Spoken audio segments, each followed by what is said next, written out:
ಪರಲೋಕದಲ್ಲಿರುವ ನಮ್ಮ ತಂದೆ, ಅಮೆನ್. ಪ್ರಿಯರಾದ ದೈವಜನರೇ, ಇವತ್ತು ನಾವು ಆಲೋಚನೆ ಮಾಡ್ತಿರುವಂತಹ ಅಂಶ ಪರೀಕ್ಷೆಗೆ ಸಂಬಂಧಪಟ್ಟಿರುವಂತಹ ಅಂಶ. M1 ಪರೀಕ್ಷೆಗೆ ಒಂದು ಮುಖ್ಯವಾಗಿರುವಂತಹ ಅಂಶ ಅಂತ ಹೇಳ್ಬೋದು. ತುಂಬ ಮುಖ್ಯವಾಗಿರುವಂತಹದ್ದು, ನಮ್ಮೆಲ್ಲರಿಗೂ ಬೇಕಾಗಿರುವಂತಹದ್ದು. ಏನದು ಅಂತ ಹೇಳಿದ್ರೆ, ಕ್ರೈಸ್ತರು ತಿಳ್ಕೊಳ್ಳಬೇಕಾದಂತಹ ಕಾನೂನು ಮಾಹಿತಿಗಳು. ಅಂಶದ ಹೆಸರನ್ನು ಇನ್ನೊಂದು ಸಾರಿ ಹೇಳ್ತಿದ್ದೇನೆ. ನಾವಿವತ್ತು ಆಲೋಚನೆ ಮಾಡ್ತಿರುವಂತಹ ಅಂಶದ ಹೆಸರು ಕ್ರೈಸ್ತರು ತಿಳ್ಕೊಳ್ಳಬೇಕಾದ ಕಾನೂನಿನ ಮಾಹಿತಿಗಳು. ಓಕೆ, ನಮಗೆ ಗೊತ್ತಿರಬೇಕಾಗಿರುವಂತಹ ಲಾ ಏನೇನು ಗೊತ್ತಿರಬೇಕು ನಮಗೆ. ಕ್ರೈಸ್ತರಾಗಿದ್ದೀವಿ, ಭಾರತ ದೇಶದಲ್ಲಿದ್ದೀವಿ ಅಂತ ಹೇಳಿದ್ರೆ ಸಂವಿಧಾನದ ಹಕ್ಕುಗಳೇನೇನು ಗೊತ್ತಿರಬೇಕು, ಲಾಗಳೇನೇನು ಗೊತ್ತಿರಬೇಕು. ಸಂವಿಧಾನದ ಹಕ್ಕುಗಳು ಹೊರತುಪಡಿಸಿ ಬೇರೆ ಲಾಸ್ ಆ್ಯಂಡ್ ರೆಗ್ಯುಲೇಷನ್ಸು ಸಹ ಇದೆ. ನಮಗೆ ಗೊತ್ತಾ, ಸಂವಿಧಾನವನ್ನು ಹೊರತುಪಡಿಸಿ ಬೇರೆ ಲೀಗಲ್ ರೆಗ್ಯುಲೇಷನ್ಸು ಸಹ ಇದೆ, ನಾವು ಫಾಲೋ ಮಾಡಬೇಕಾಗಿರುವಂತಹದ್ದು. ಹೇಗೂ M1 ಬರೀತಿರುವಂತಹ ವಿದ್ಯಾರ್ಥಿಗಳು ಮಾಸ್ಟರ್ಸ್ಗೆ ಕಾಲಿಡ್ತಿದ್ದಾರೆ. ಸಾಕಷ್ಟು ಸುವಾರ್ತೆ ಮಾಡುವಂತಹ ಅವಕಾಶಗಳು, ಸಾಕಷ್ಟು ಮೀಟಿಂಗ್ಗಳನ್ನು ಇಡುವಂತಹ ಪ್ರಯತ್ನಗಳೆಲ್ಲವೂ ಸಹ ಮಾಡ್ತಿರ್ತಾರೆ. ತುಂಬ ಅನುಕೂಲಿಸುತ್ತೆ ಅನ್ನುವಂತಹ ಉದ್ದೇಶದಿಂದ Way to Heaven Bible College ಈ ಅಂಶವನ್ನು M1 ಕೋರ್ಸಲ್ಲಿ ಇಟ್ಟಿರುವಂತಹದ್ದು. ಕಾನೂನು ಪರವಾಗಿ ನಮ್ಮೆಲ್ಲರಿಗೂ ಏನೇನು ಗೊತ್ತಿರಬೇಕು. ಸೊ ಬ್ರದರ್, ಚರ್ಚಲ್ಲಿ ಕಾನೂನು ಹೇಳ್ಕೊಡ್ತೀರಾ, ಹಾಗಾದರೆ ಇದು ನಾವು LLB ಮಾಡಲಿಕ್ಕೆ ಬಂದಿಲ್ಲ, ನಾವೆಲ್ಲರೂ ಬೈಬಲ್ ತಿಳ್ಕೊಳ್ಲಿಕ್ಕೆ ಬಂದಿದ್ದೀವಿ ಅಂತ ನೀವು ಹೇಳಿದ್ರೂ ಸಹ ಇದೆಲ್ಲ ನಮ್ಗೆ ಗೊತ್ತಿರಬೇಕಾ ಬೇಡವಾ? ನಿಮಗೇನು ಅನಿಸುತ್ತೆ? ಯಾಕೆ ಗೊತ್ತಿರಬೇಕು?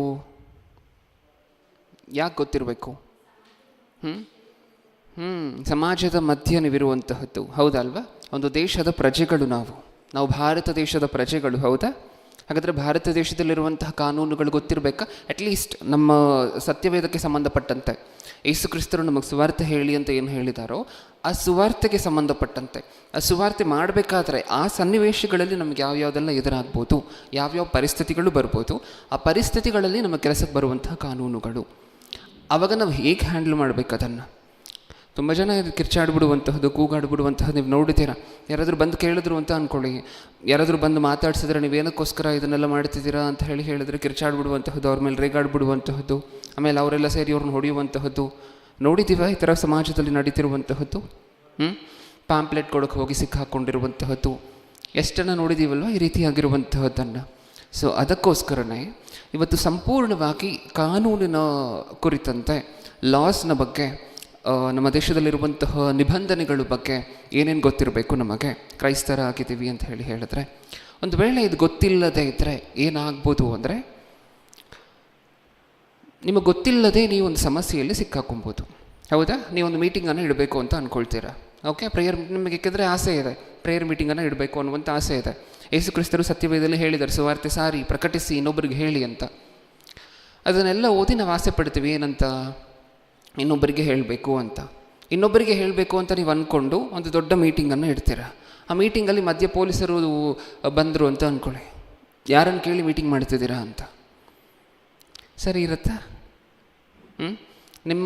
ಆ ಮೀಟಿಂಗಲ್ಲಿ ಬಂದು ಪಾಲ್ಗೊಂಡಿರುವಂಥವ್ರೆಲ್ಲರೂ ಸಹ ಹಿಂಗೆ ನೋಡ್ತಾರೆ, ನಿಮ್ಮನ್ನು ಹೆಂಗೆ ನೋಡ್ತಾರೆ, ಯೇಸು ಕ್ರಿಸ್ತರನ್ನ ಹೆಂಗೆ ನೋಡ್ತಾರೆ ಹೇಳಿ? ಅವ್ರು ಏನಂತ ಮಾತಾಡ್ಕೊಳ್ತಾರೆ ಗೊತ್ತಾ? ಇವ್ರ ದೇವ್ರಿಗೆ ಮೀಟಿಂಗ್ ಯಾವ ತೊಂದರೆನೂ ಇಲ್ಲದೆ ನಡೆಸಲಿಕ್ಕೆ ಆಗಲಿಲ್ಲ, ಇನ್ನೇನಾಗತ್ತೆ ಅಂತ ಮಾತಾಡ್ಕೊಳ್ತಾರೆ. ಗೊತ್ತಾ ನಮಗೆ? ಆ ಪರಿಸ್ಥಿತಿಗಳು ಬರಬಾರ್ದಲ್ವ? ಕಾನೂನು ಏನಕ್ಕೋಸ್ಕರ ಗೊತ್ತಿರಬೇಕು ಅಂತ ಹೇಳಿದ್ರೆ, ನಮಗೆ ಗೊತ್ತಿಲ್ಲದೆ ಕೆಲವು ಸಾರಿ ನಮಗೆ ಕೆಲವು ರೆಗ್ಯುಲೇಷನ್ಸ್ಗಳು ಗೊತ್ತಿಲ್ಲ ಅಂತ ಹೇಳಿದ್ರೆ ಆಟೋಮೆಟಿಕ್ ಕಾನೂನನ್ನು ಮೀರಿರ್ತವೆ, ಆ್ಯಕ್ಷನ್ಸ್ ತಗೊಳ್ತಿರ್ತಾರೆ. ಯಾಕೆಂದರೆ ಸಾಕಷ್ಟು ಜನ ಸಮಾಜದಲ್ಲಿ ಕಾಯ್ತಿದ್ದಾರೆ ಏನಂತ, ಕ್ರೈಸ್ತರನ್ನು ಸಿಕ್ಕಾಕ್ಸ್ಬೇಕು ಅಂತ, ಹೌದಾ? ನೀವು ಒಂದು ತಪ್ಪು ಮಾಡಿದ್ರೆ, ಉಳಿದ ಜನ ಒಂದು ತಪ್ಪು ಮಾಡಿದ್ರೆ ಯಾರು ಹೇಳೋರು ಇಲ್ಲದೇ ಇದ್ರೂ ಸಹ ನೀವು ಮಾತ್ರ ಒಂದು ಹೆಜ್ಜೆ ಇಡ್ಬೋದ್ರೂ ಸಹ ಕಾಯ್ತಿರ್ತಾರೆ ಸಿಕ್ಕಾಕ್ಲಿಕ್ಕೆ, ಹೌದಲ್ವ?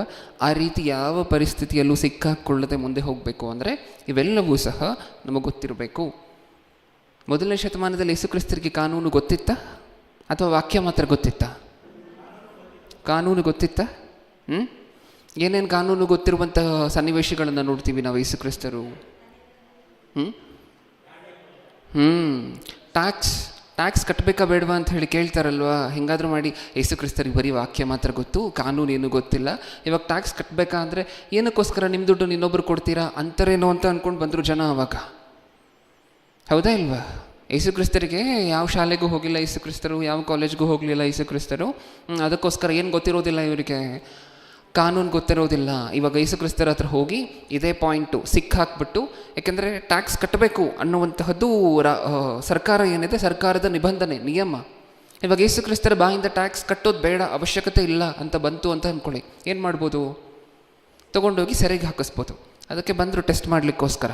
ಏನಾಯಿತು? ಗೊತ್ತಿತ್ತ ಯೇಸು ಕ್ರಿಸ್ತರಿಗೆ ಕಾನೂನು ಗೊತ್ತಿತ್ತ? ಕಾನೂನು ಏನಕ್ಕೋಸ್ಕರ ಗೊತ್ತಿರಬೇಕು ಅಂದರೆ, ನಾವು ಯಾರನ್ನು ನಂಬುತ್ತಿದ್ದೀವಿ ಆ ಪ್ರಭುವೇ ಭೂಮಿಯ ಮೇಲೆ ತಾನಿದ್ದಂತಹ ಪ್ರದೇಶದ ಕಾನೂನನ್ನು ಎಷ್ಟು ದಿನ ವಾಸ ಮಾಡಿದ್ರು ಈ ಭೂಮಿಯ ಮೇಲೆ ಅಷ್ಟು ದಿನಗಳು ಪಾಲಿಸಿದ್ರು. ಅದಕ್ಕೋಸ್ಕರ ನಮಗೂ ಗೊತ್ತಿರಬೇಕು ಕಾನೂನು ಏನು ಹೇಳುತ್ತೆ ಅಂತ ಹೇಳಿ. ಓಕೆ, ಪ್ರಪ್ರಥಮವಾಗಿ ಒಂದಷ್ಟು ವಚನಗಳನ್ನು ಸತ್ಯವೇದದಲ್ಲಿ ನೋಡಿ ಶುರು ಮಾಡೋಣ. ರೋಮಾಪುರದವರಿಗೆ ಬರೆದ ಪತ್ರಿಕೆ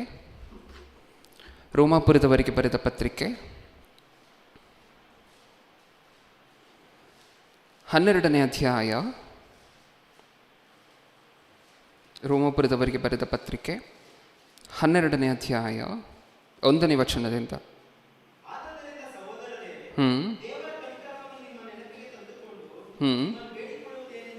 18ನ್ನು ಓದೋಣ. ಕ್ಷಮಿಸಿ, ಅದೇ 12ನೇ ಅಧ್ಯಾಯ 18ನೇ ವಚನವನ್ನು ಓದೋಣ.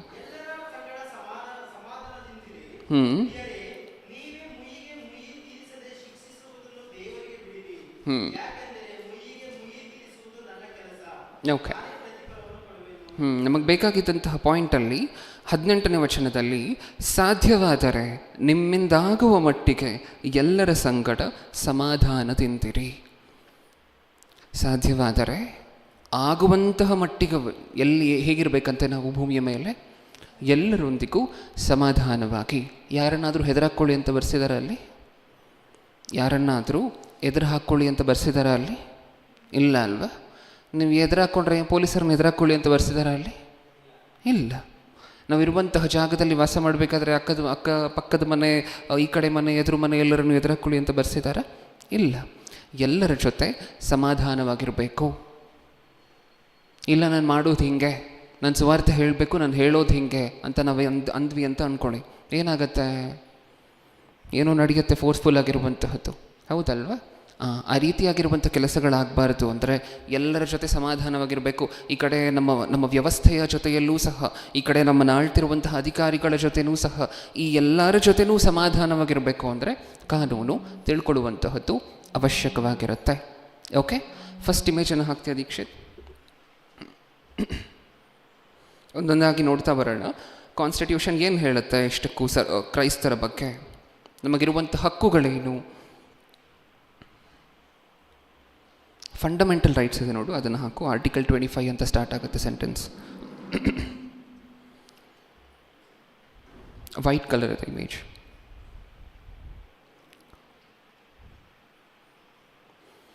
ಇಷ್ಟಕ್ಕೂ ನಮ್ಮ ಭಾರತ ದೇಶದ ಸಂವಿಧಾನದಲ್ಲಿ, ಸಂವಿಧಾನ ಅಂದರೆ ಏನು ಅಂತ ನಮಗೆ ಗೊತ್ತಲ್ವ?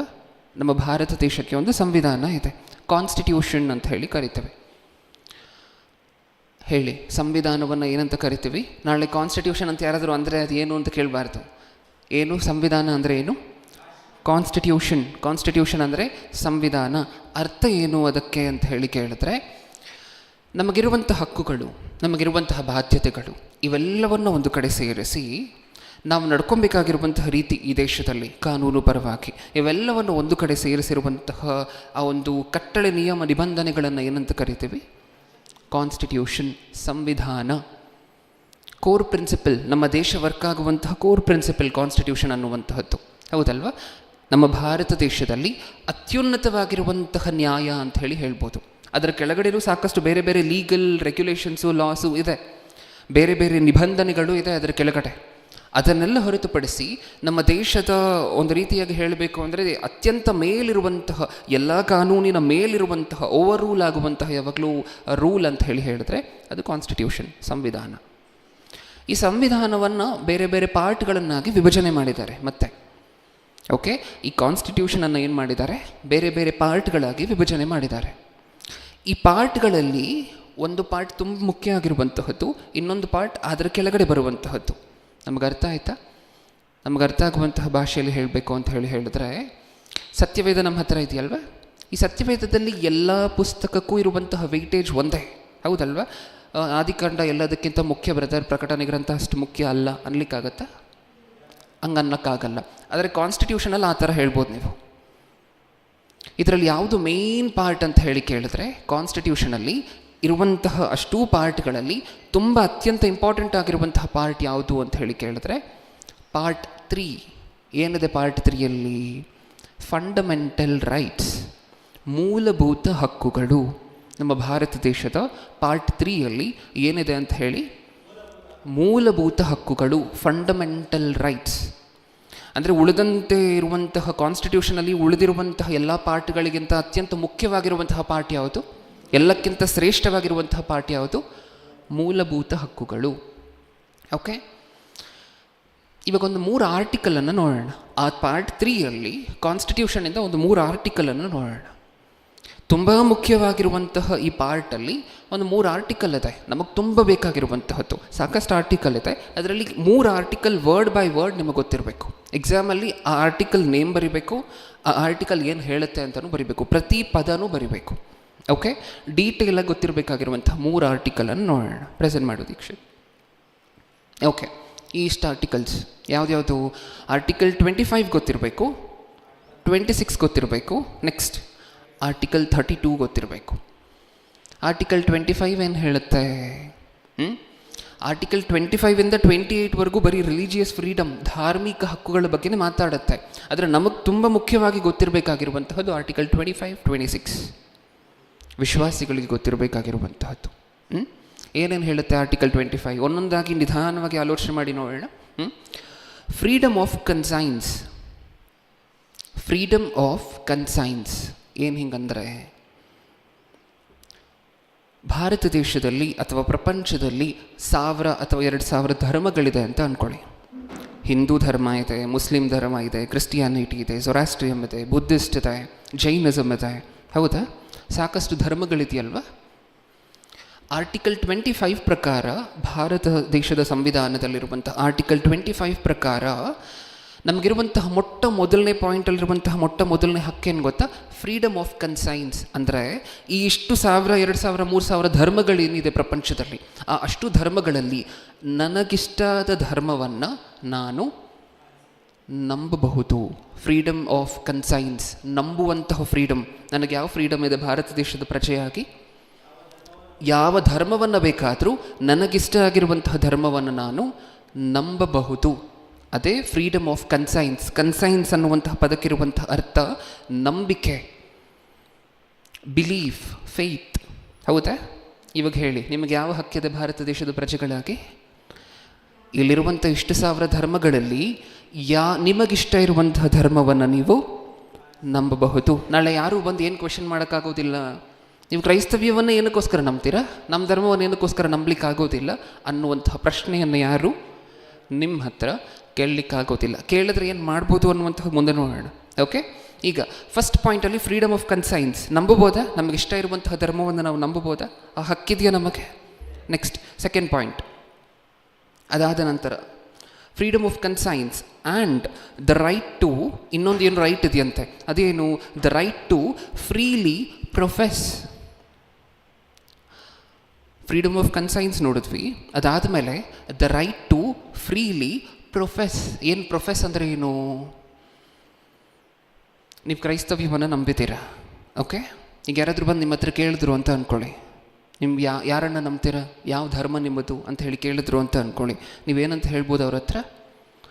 ನಾನು ಯೇಸು ಕ್ರಿಸ್ತನನ್ನು ನಂಬಿಕೊಂಡಿದ್ದೀನಿ ಅಂತ ಧೈರ್ಯವಾಗಿ ಹೇಳಬಹುದು. ಪ್ರೊಫೆಸ್ ಫಸ್ಟ್ ನೋಡಿದ್ವಲ್ವ, ಕನ್ಸೈನ್ಸ್ ಅನ್ನುವಂತಹದ್ದು. ಕನ್ಸೈನ್ಸ್ ಅಂದರೆ ಏನು? ನಂಬುವಂತಹದ್ದು. ಪ್ರೊಫೆಸ್ ಅಂದರೆ ಏನು? ನೀವು ನಂಬಿರುವಂತಹದ್ದನ್ನು ಡಿಕ್ಲೇರ್ ಮಾಡುವಂತಹದ್ದು, ಹೇಳುವಂತಹದ್ದು ಓಪನ್ ಆಗಿ. ನೀವು ಎಲ್ಲಿ ಬೇಕಾದರೂ ಹೇಳ್ಬೋದು ಇದನ್ನು, ನಾನು ನಂಬಿರುವಂತಹದ್ದು ಯೇಸು ಕ್ರಿಸ್ತರನ್ನ ಅಂತ ನೀವು ಹೇಳಿದಾಗ ಯಾರೂ ನಿಮ್ಮ ಜೈಲಿಗೆ ಹಾಕ್ಲಿಕ್ಕೆ ಆಗೋದಿಲ್ಲ ತೊಗೊಂಡೋಗಿ. ಅದು ಭಾರತ ದೇಶದ ಸಂವಿಧಾನ ನಮಗೆ ಕೊಟ್ಟಿರುವಂತಹ ಫಂಡಮೆಂಟಲ್ ರೈಟ್. ನೀವು ಯೇಸು ಕ್ರಿಸ್ತರನ್ನ ನಂಬಿ, ನೆಕ್ಸ್ಟ್ ನಾನು ನಂಬಿರುವಂತಹದ್ದು ಯೇಸು ಕ್ರಿಸ್ತರನ್ನ ಅಂತ ಹೇಳಿ ಡಿಕ್ಲೇರ್ ಮಾಡ್ಬೋದು ಯಾರ ಮುಂದೆ ಬೇಕಾದರೂ. ಓಕೆ, ಅದು ಸೆಕೆಂಡ್ ರೈಟ್, ಆರ್ಟಿಕಲ್ 25 ನೆಕ್ಸ್ಟ್ ಅದರ ಪಕ್ಕದಲ್ಲಿ ಇನ್ನೊಂದು ಇದೆಯಲ್ವ, ಪ್ರಾಕ್ಟಿಸ್. ಕನ್ಸೈನ್ಸ್, ಪ್ರೊಫೆಸ್, ಆಮೇಲೆ ಪ್ರಾಕ್ಟಿಸ್. ಪ್ರಾಕ್ಟಿಸಾ? ಹಂಗಂದ್ರೆ ಏನು? ನೀವು ಸುವಾರ್ತೆ ಕೇಳ್ತೀರಾ, ದೀಕ್ಷಾಸ್ನಾನ ತಗೊಳ್ಬೇಕು ಅನ್ನುವಂತಹ ನಿರ್ಣಯವನ್ನು ತಗೊಳ್ತೀರ. ದೀಕ್ಷಾಸ್ನಾನ ತಗೊಳ್ಬೇಕು ಅನ್ನುವಂಥ ನಿರ್ಣಯವನ್ನು ತಗೊಂಡು ದೀಕ್ಷಾಸ್ನಾನ ತಗೊಳ್ತೀರ. ಅದಾದಮೇಲೆ ಪ್ರತಿ ವಾರ ರೊಟ್ಟಿ ಕಾರ್ಯಕ್ರಮಕ್ಕೆ ಕೈ ಹಾಕ್ತೀರ. ಇದೆಲ್ಲವೂ, ಈ ಪ್ರಾಕ್ಟೀಸ್ಗಳೆಲ್ಲವೂ ಸಹ, ಈ ಆಚಾರಗಳೆಲ್ಲವೂ ಸಹ ಯಾರು ಮಾಡು ಅಂತ ಹೇಳಿರುವಂಥದ್ದು ನಮಗೆ? ಸತ್ಯವೇದ, ಯೇಸು ಕ್ರಿಸ್ತರು. ಈ ಆಚಾರಗಳನ್ನು ನೀವು ಮಾಡಬೇಕಾದ್ರೆ ಯಾರೂ ಸಹ ಬಂದು ನಿಮ್ಮನ್ನು ಅಬ್ಸ್ಟ್ರಕ್ಟ್ ಮಾಡುವಂತೆ ಇಲ್ಲ. ಅದೇ ಪ್ರಾಕ್ಟೀಸ್ ಅನ್ನುವಂತಹ ಪದಕ್ಕಿರುವಂಥ ಅರ್ಥ. ನೀವು ಸತ್ಯವೇದದಲ್ಲಿ ನಮಗೇನು ಮಾಡಲೇಬೇಕು ಆಚಾರಗಳು ಅನ್ನುವಂಥ ಪದ ಏನಕ್ಕೋಸ್ಕರ ಬಳಸ್ತಿದ್ದೀನಿ ಅಂದರೆ ಇದು ಅರ್ಥ ಆಗಲಿಕ್ಕೋಸ್ಕರ. ಬ್ರದರ್, ಇಲ್ಲೆಲ್ಲ ಆಚಾರಗಳ ಅನ್ನುವಂಥ ಪ್ರಶ್ನೆ ಕೇಳಬೇಡಿ ಆಮೇಲೆ. ಓಕೆ, ಈಗ ನೀವು ದೀಕ್ಷಾಸ್ನಾನ ತಗೊಳ್ಬೋದು, ನೀವು ರೊಟ್ಟಿ ಕಾರ್ಯಕ್ರಮಕ್ಕೆ ಪಾಲ್ಗೊಳ್ಬೋದು, ಅಥವಾ ನೀವು ಸಭೆಯಲ್ಲಿರುವಂತಹ ಚಟುವಟಿಕೆಗಳಲ್ಲಿ ಪಾಲ್ಗೊಳ್ಬೋದು.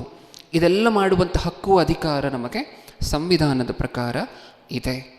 ಫಸ್ಟ್ ವರ್ಡ್ ಹೇಳಿ, ಕನ್ಸೈನ್ಸ್. ಹಾಗಂದ್ರೆ ಏನು? ನಂಬಬಹುದು. Next, profess. ಹಾಗಂದ್ರೆ ಏನು? ನೀವು ನಂಬಿರುವಂತಹದ್ದನ್ನು ನಾನು ಇದನ್ನೇ ನಂಬಿದ್ದೀನಿ ಅಂತ ಇನ್ನೊಬ್ಬರಿಗೆ ಹೇಳ್ಬೋದು. ಆಮೇಲೆ ಪ್ರಾಕ್ಟೀಸ್ ಅಂದರೆ ಏನೇನು ಮಾಡ್ಬೋದು? ಯೇಸು ಕ್ರಿಸ್ತರು ಸತ್ಯವೇದದಲ್ಲಿ ಏನೇನು ಹೇಳ್ಕೊಟ್ಟಿದ್ದಾರೋ, ಬ್ಯಾಪ್ಟಿಸಮ್ ತಗೊಳ್ಳುವಂತಹದ್ದು, ದೀಕ್ಷಾಸ್ನಾನ, ರೊಟ್ಟಿ ಕಾರ್ಯಕ್ರಮಕ್ಕೆ ಕೈ ಹಾಕುವಂತಹದ್ದು, ಕಾಣಿಕೆ ಕಾರ್ಯಕ್ರಮದಲ್ಲಿ ಪಾಲ್ಗೊಳ್ಳುವಂತಹದ್ದು, ಆರಾಧನೆ ಕಾರ್ಯಕ್ರಮದಲ್ಲಿ ಪಾಲ್ಗೊಳ್ಳುವಂತಹದ್ದು, ಇದೆಲ್ಲ ಚರ್ಚಲ್ಲಿ ನಡೆಯುವಂತಹ ಪ್ರಾಕ್ಟೀಸ್, ಹೌದಲ್ವಾ? ಇದನ್ನೆಲ್ಲ ನೀವು ಫ್ರೀಯಾಗಿ ಮಾಡಬಹುದು. ಯಾರೂ ಸಹ ಬಂದು ನಿಮ್ಮನ್ನು ಇದೇನಕ್ಕೋಸ್ಕರ ಮಾಡ್ತಿದ್ದೀರಾ ಅನ್ನುವಂತೆ ತಡೆಯೋ ಹಾಗೆ ಇಲ್ಲ. ಇದು ಮೂಲಭೂತ ಹಕ್ಕುಗಳು. ಬರೀ ನಿಮಗೆ ಮಾತ್ರ ಇರುವಂಥ ಹಕ್ಕಲ್ಲ ಇದು. ಬರೀ ನಿಮಗೆ ಮಾತ್ರ ಇರುವಂಥ ಹಕ್ಕಲ್ಲ. ಒಬ್ಬ ಹಿಂದೂ ಸಹೋದರನಿಗೂ ಯಾವ ಹಕ್ಕಿರುತ್ತೆ? ಈ ಎಲ್ಲ ಹಕ್ಕುಗಳು ಅವನಿಗೂ ಇರುತ್ತೆ. ಅವನು ಯಾವುದನ್ನು ನಂಬಬೇಕಾದ್ರೂ ನಂಬಬೋದಾ? ಹಾಂ, ನಂಬಬೋದು. ಯಾವುದನ್ನು ಬೇಕಾದರೂ ನಾನು ಇದನ್ನು ನಂಬಿದ್ದೀನಿ ಅಂತ ಇನ್ನೊಬ್ಬರು ಮುಂದೆ ಹೇಳ್ಬೋದಾ? ಹೇಳ್ಬೋದು. ತನ್ನ ಪ್ರಾಕ್ಟೀಸನ್ನು ತಾನು ಮಾಡ್ಬೋದಾ? ಮಾಡ್ಬೋದು. ಯಾರಿಗೋ ಮಂತ್ರ ಕಲಿಬೇಕು ಅನ್ನುವಂತಹ ಆಸಕ್ತಿ ಇರುತ್ತೆ ಅಂತ ಅಂದ್ಕೊಳ್ಳಿ. ಭಾರತ ದೇಶದ ಸಂವಿಧಾನದ ಪ್ರಕಾರ ವ್ಯಕ್ತಿ ಏನು ಮಾಡ್ಬೋದು? ಕಲಿಬೋದು. ಅವನಿಗೆ ಬಿಟ್ಟಿರುವಂತಹದ್ದು ಅದು. ಅದು ನಿಜಾನೋ ಸುಳ್ಳು ಅನ್ನುವಂತಹದ್ದು ನಾವು ಕಳೆದ ವಾರ ಎಲ್ಲ ಆಲೋಚನೆ ಮಾಡಿದ್ದೇವೆ. ಆದರೆ ಸಂವಿಧಾನದ ಪ್ರಕಾರ ನಮಗೆ ಸಿಕ್ಕಿರುವಂಥ ಹಕ್ಕು, ನಾನು ನಂಬಬಹುದು, ನಾನು ನಂಬಿರುವಂತಹದ್ದಿದೆ ಅಂತ ಇನ್ನೊಬ್ಬರಿಗೆ ಹೇಳ್ಬೋದು. ಅದಾದ ನಂತರ ಅದಕ್ಕೆ ಸಂಬಂಧಪಟ್ಟಿರುವಂತಹ ಪ್ರಾಕ್ಟೀಸಸಲ್ಲಿ ನಾನು ಇನ್ವಾಲ್ವ್ ಆಗಬಹುದು. ಓಕೆ, ಕೊನೆಗೆ ನೆಕ್ಸ್ಟ್ ವರ್ಡ್ ಏನು ಹೇಳುತ್ತೆ? ಪ್ರಾಪಗೇಟ್. ಹಾಗಂದ್ರೆ ಏನು? ನೀವು ನಂಬಿರುವಂತಹ ಧರ್ಮದ ಬಗ್ಗೆ ನೀವು ಇನ್ನೊಬ್ಬರಿಗೆ ಹೇಳಬಹುದು. ಯೇಸು ಕ್ರಿಸ್ತರು ನಮಗೋಸ್ಕರ ಪ್ರಾಣ ಕೊಟ್ಟರು, ಇದನ್ನು ನೀವು ಇನ್ನೊಬ್ಬರಿಗೆ ಹೇಳ್ಬೋದಾ? ಹೇಳ್ಬೋದು. ಯೇಸು ಕ್ರಿಸ್ತರು ನಮಗೋಸ್ಕರ ಬಲಿಯಾದರು, ದೀಕ್ಷಾಸ್ನಾನ ತಗೊಳ್ಳಿ, ಇದನ್ನು ಇನ್ನೊಬ್ಬರಿಗೆ ಹೇಳ್ಬೋದಾ? ಖಂಡಿತವಾಗಿ ಹೇಳ್ಬೋದು. ಅದನ್ನೇ ಪ್ರಾಪಗೇಷನ್ ಅಂತ ಹೇಳಿ ಕರಿತೇವೆ. ನಾನು ನಂಬಬಹುದು. ನೆಕ್ಸ್ಟ್, ನಾನು ಇದನ್ನೇ ನಂಬಿದ್ದೀನಿ ಅಂತ ಇನ್ನೊಬ್ಬರಿಗೆ ಹೇಳ್ಬೋದು. ಅದಾದಮೇಲೆ ಅದಕ್ಕೆ ಸಂಬಂಧಪಟ್ಟಿರುವಂಥ ಪ್ರಾಕ್ಟೀಸಸಲ್ಲಿ ನಾನು ಪಾಲ್ಗೊಳ್ಬಹುದು. ನಾಲ್ಕನೇದಾಗಿ, ನಾನು ನಂಬಿರುವಂತಹ ಧರ್ಮದ ಬಗ್ಗೆ, ನಾನು ನಂಬಿರುವಂತಹ ಯೇಸು ಕ್ರಿಸ್ತರ ಬಗ್ಗೆ ಇನ್ನೊಬ್ಬರಿಗೆ ಸಾರಬಹುದು. ಇದಿಷ್ಟು ಆರ್ಟಿಕಲ್ 25 ಭಾರತ ದೇಶದ ಸಂವಿಧಾನ ನಮಗೆ ಕೊಟ್ಟಿರುವಂತಹ ಮೂಲಭೂತ ಹಕ್ಕುಗಳಲ್ಲಿ ಪ್ರಪ್ರಥಮವಾಗಿರುವಂತಹದ್ದು.